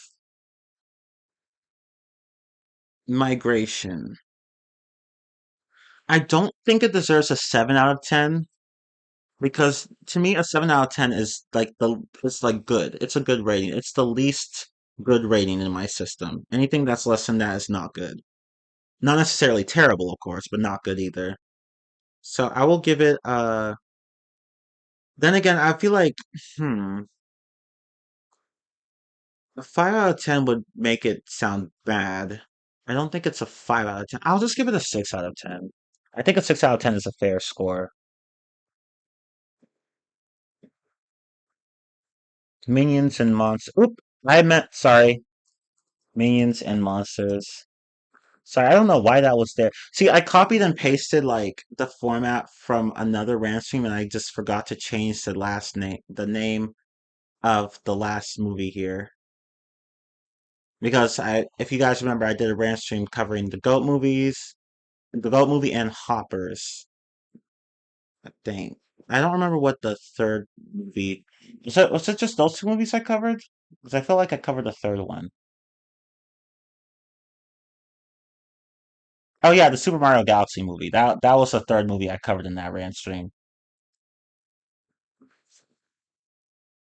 Yeah, I fucked up. I meant I didn't talk about Goat earlier. It was a part of a different rant stream. My bad. See, I kind of I was just like all over the place today. Sorry, but anyway, yeah, I fucked up, and now I can't erase that fuck up. You gave it 2 out of 4 stars.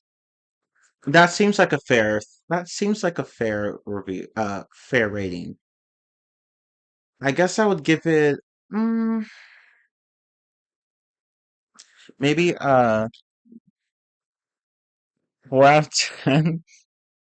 Yeah, I'm gonna give you a 4 out of 10. Minions and Monsters, you can get like a 3 out of 10. Yeah, I think that's it.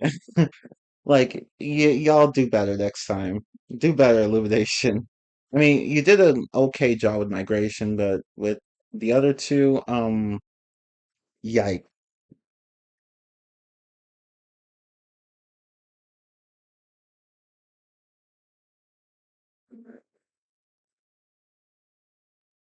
I'm just not a fan of Minions. I'm sorry. No, that's okay. That is totally okay.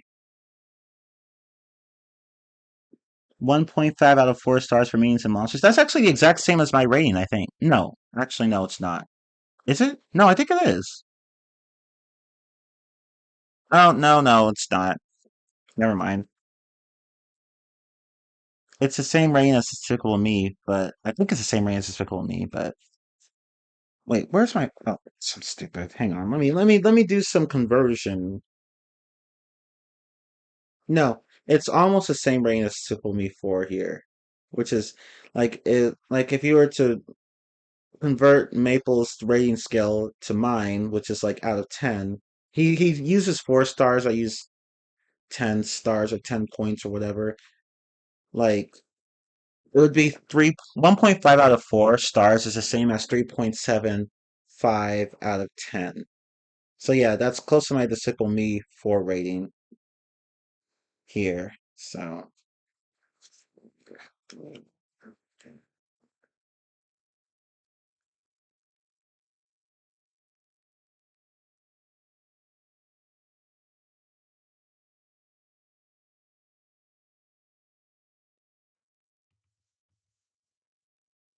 but I think that's it.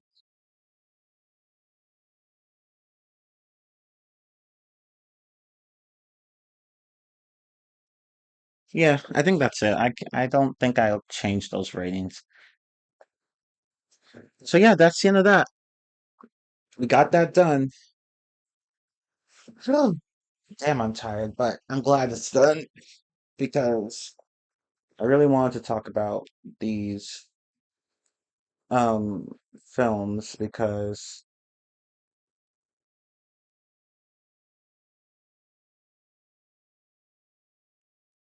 holy shit, like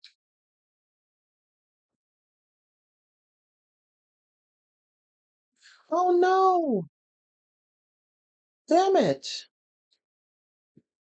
Oh no! Oh man, I wanted it. I didn't. Ah! Damn it! Oh man, that would have been great. I wanted the great. I wanted the Michael Jackson Steelbook, but now it's an unavailable bit. I'm mad now. I wanted that. Oh well, it is what it is.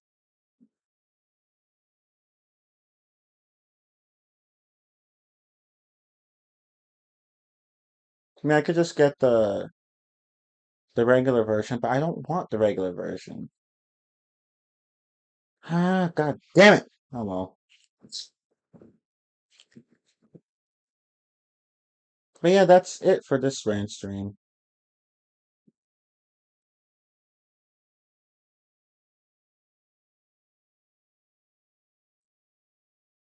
And it was an Amazon exclusive too.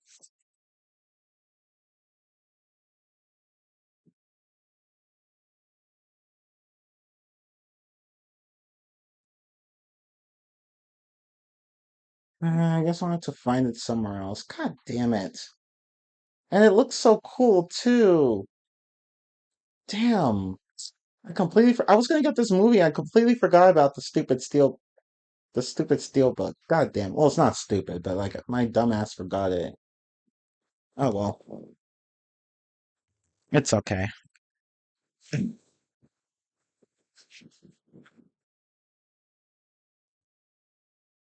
Yeah, you gotta get those fast. Yeah, like, I meant to, but then I completely forgot about the steelbook. Because normally I'm quick. It's like after what happened with Zootopia 2, I had to go and get it from eBay. So it looks like I have to do that for this too. Like, damn it. Like, you gotta ship that shit fast. You gotta grab it fast. So I guess I'll just be getting it from somewhere else. God damn it.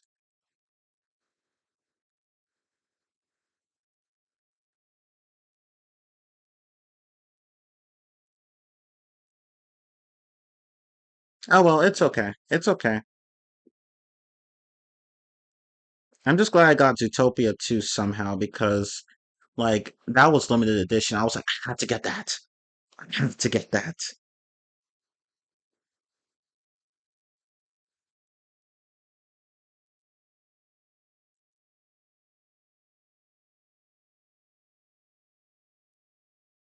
Oh, and there's a Walmart version apparently. But, um, I mean, which does it matter which one I get? Well, I mean, the rant stream's pretty much over. I'm not in a rush to go anywhere. I don't work early tomorrow, but if you guys want to keep talking, we can. I'll just be looking for the steel book.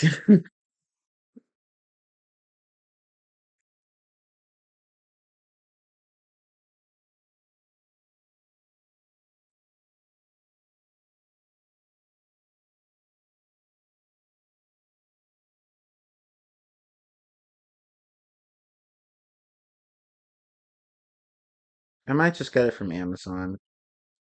My bad. I mean the Amazon edition. Oh my God, no way. Actually, I might get the Walmart edition instead. Oh my God. Ooh. But which one is better? Should I get the Walmart one? Or should I get I can get, like, this one's available and it's actually cheaper than, ooh, okay. Oh shit. But what's the difference though?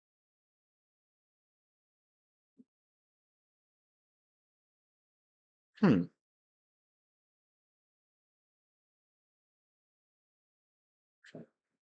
Like the packaging is different, but I don't know what else different is. Yeah, I'm ordering something.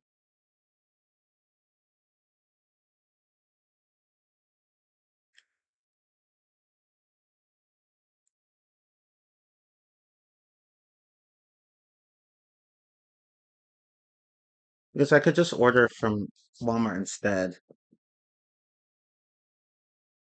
Okay, so apparently, according to Google AI, um, the Amazon Walmart exclusive releases of the Michael movie um are 4K and Blu-ray and digital steelbooks featuring identical movie content and special features. The key difference is just the packaging, artwork, and the price.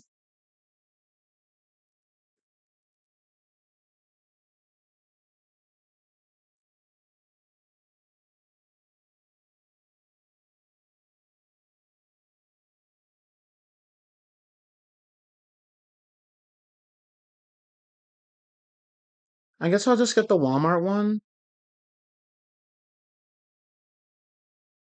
because like they're the same thing, just the only difference is the packaging.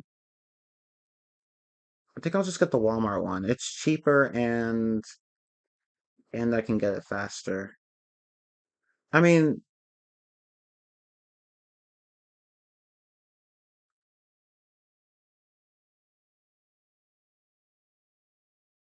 although I could just get both really. But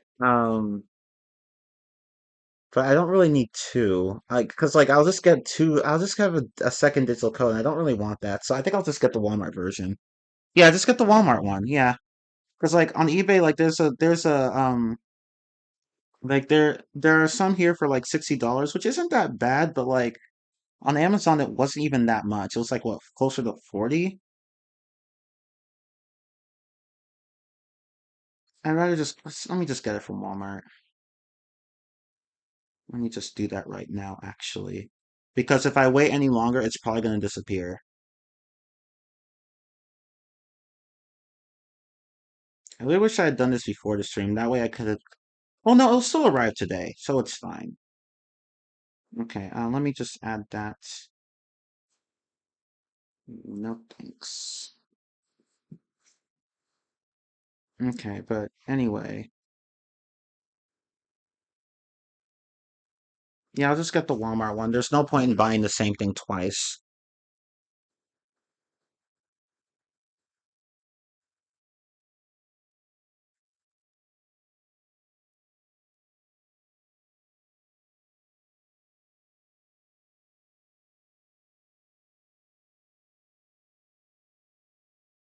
But anyway, let's see. Well, as I mentioned on Discord yesterday, the guy from the team actually won the home run derby yesterday. Oh, nice. And he did it in hostile ballpark where 40,000 Phillies fans were booing him.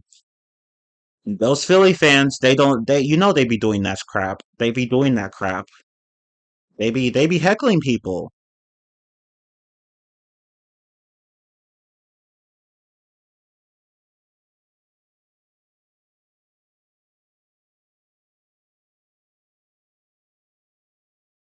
I am so glad I saw this when I got the chance. I like the Amazon packaging more though, but it is what it is.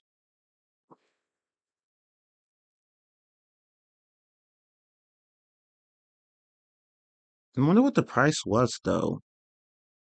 It said 40 what's 49 like 34.99 I think. But whatever, let me just order it because if I wait any longer, it's just going to disappear. So, yes.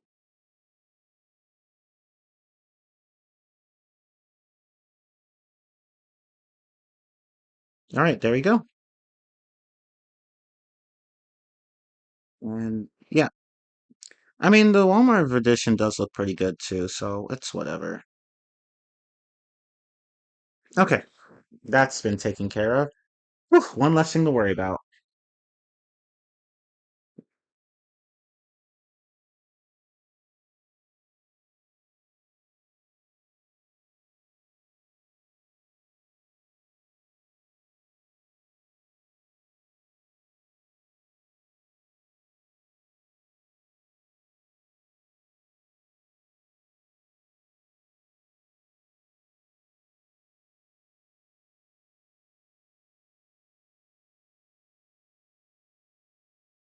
Yeah, and this one was 34.96, so it was it discounted? I think it was discounted. Oh, no, that was just the price when purchased online. Never mind.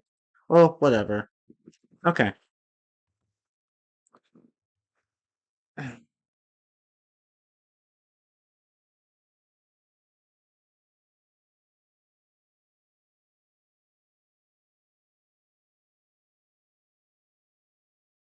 Okay, guess I won't be getting, I don't need eBay for that anymore. And I prefer to get it from Walmart and Amazon anyway. But yeah, that's all I have left to talk about, really.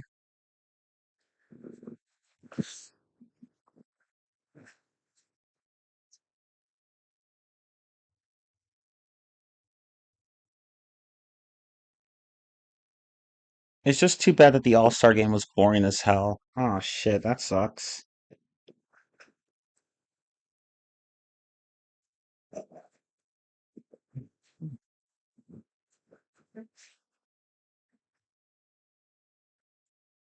I'll be right back.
Alright.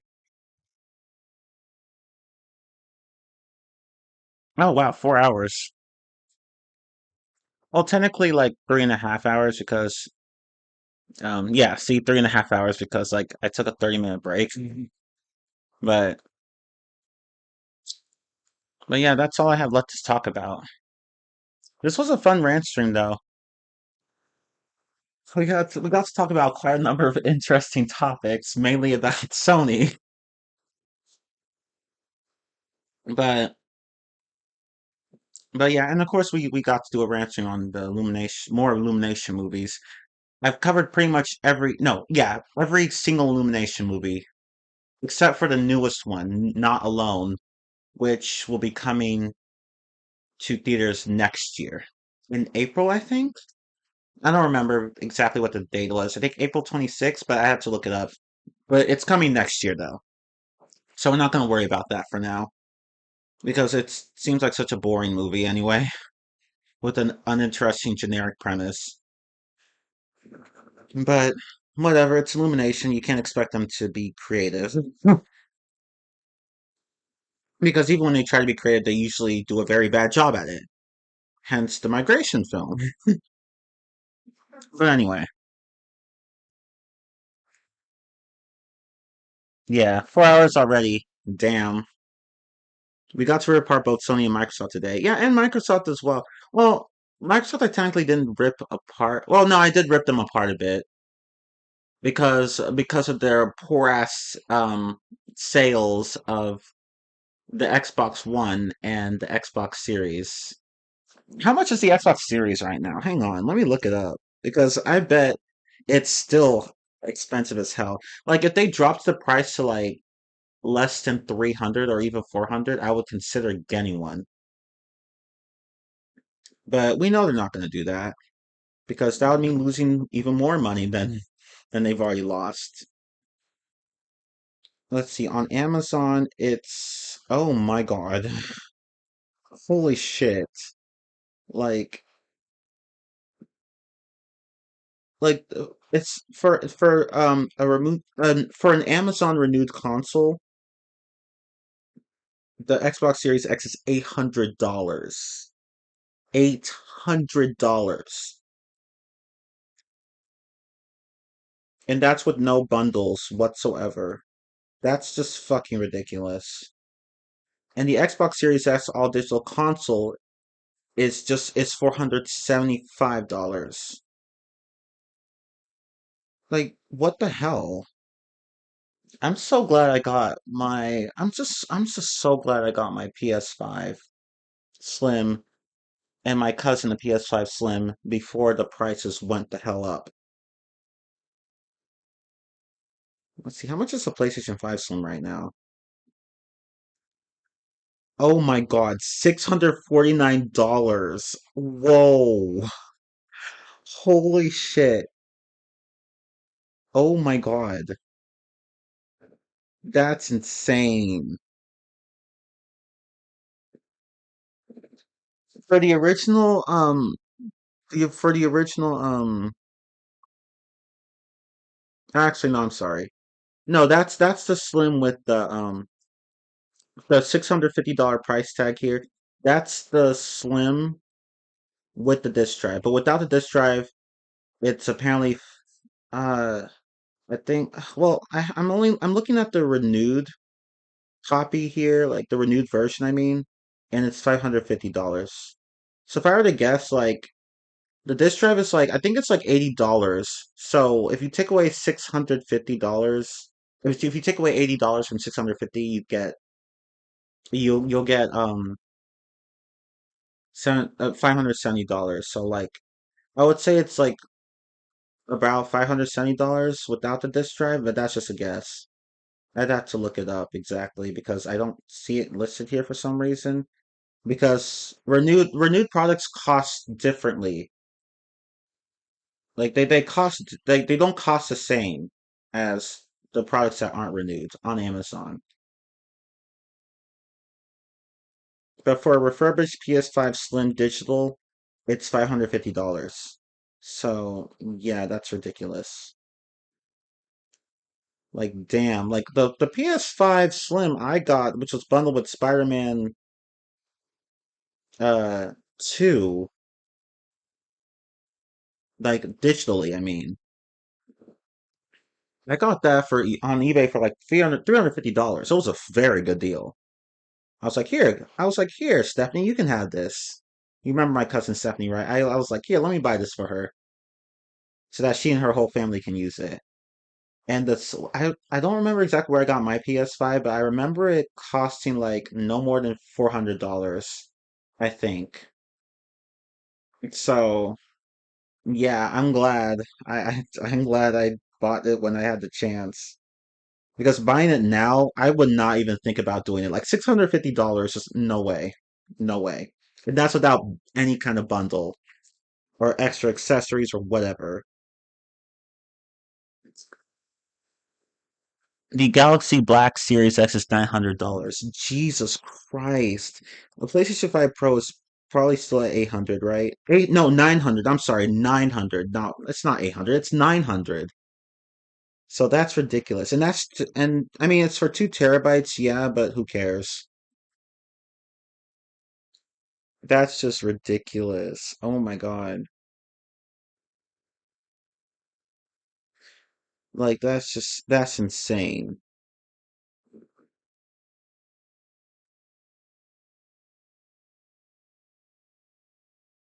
And I wonder if your cousin still uses the Switch one you bought her years ago. Yeah, she does. She still has it. She still uses it. She plays games on it all the time, like Pokemon Legends Arceus and Tomodachi Life, the newest one. I forgot what the name of it was. But yeah, she's also been playing the new Rhythm Heaven game, Rhythm Heaven Groove. I actually played it with her a few days ago. Like we got through the first uh 8 sets of mini games.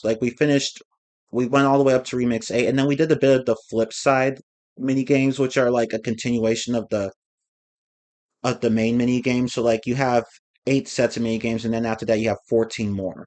There are like 20 sets total. So you're gonna have like 20 remixes. At least I think that's how it's structured.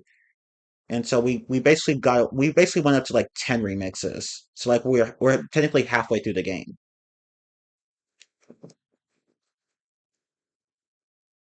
Yeah, Tomodachi Life Living the Dream. That's right. That's what I thought it was called. So she's been playing that a lot.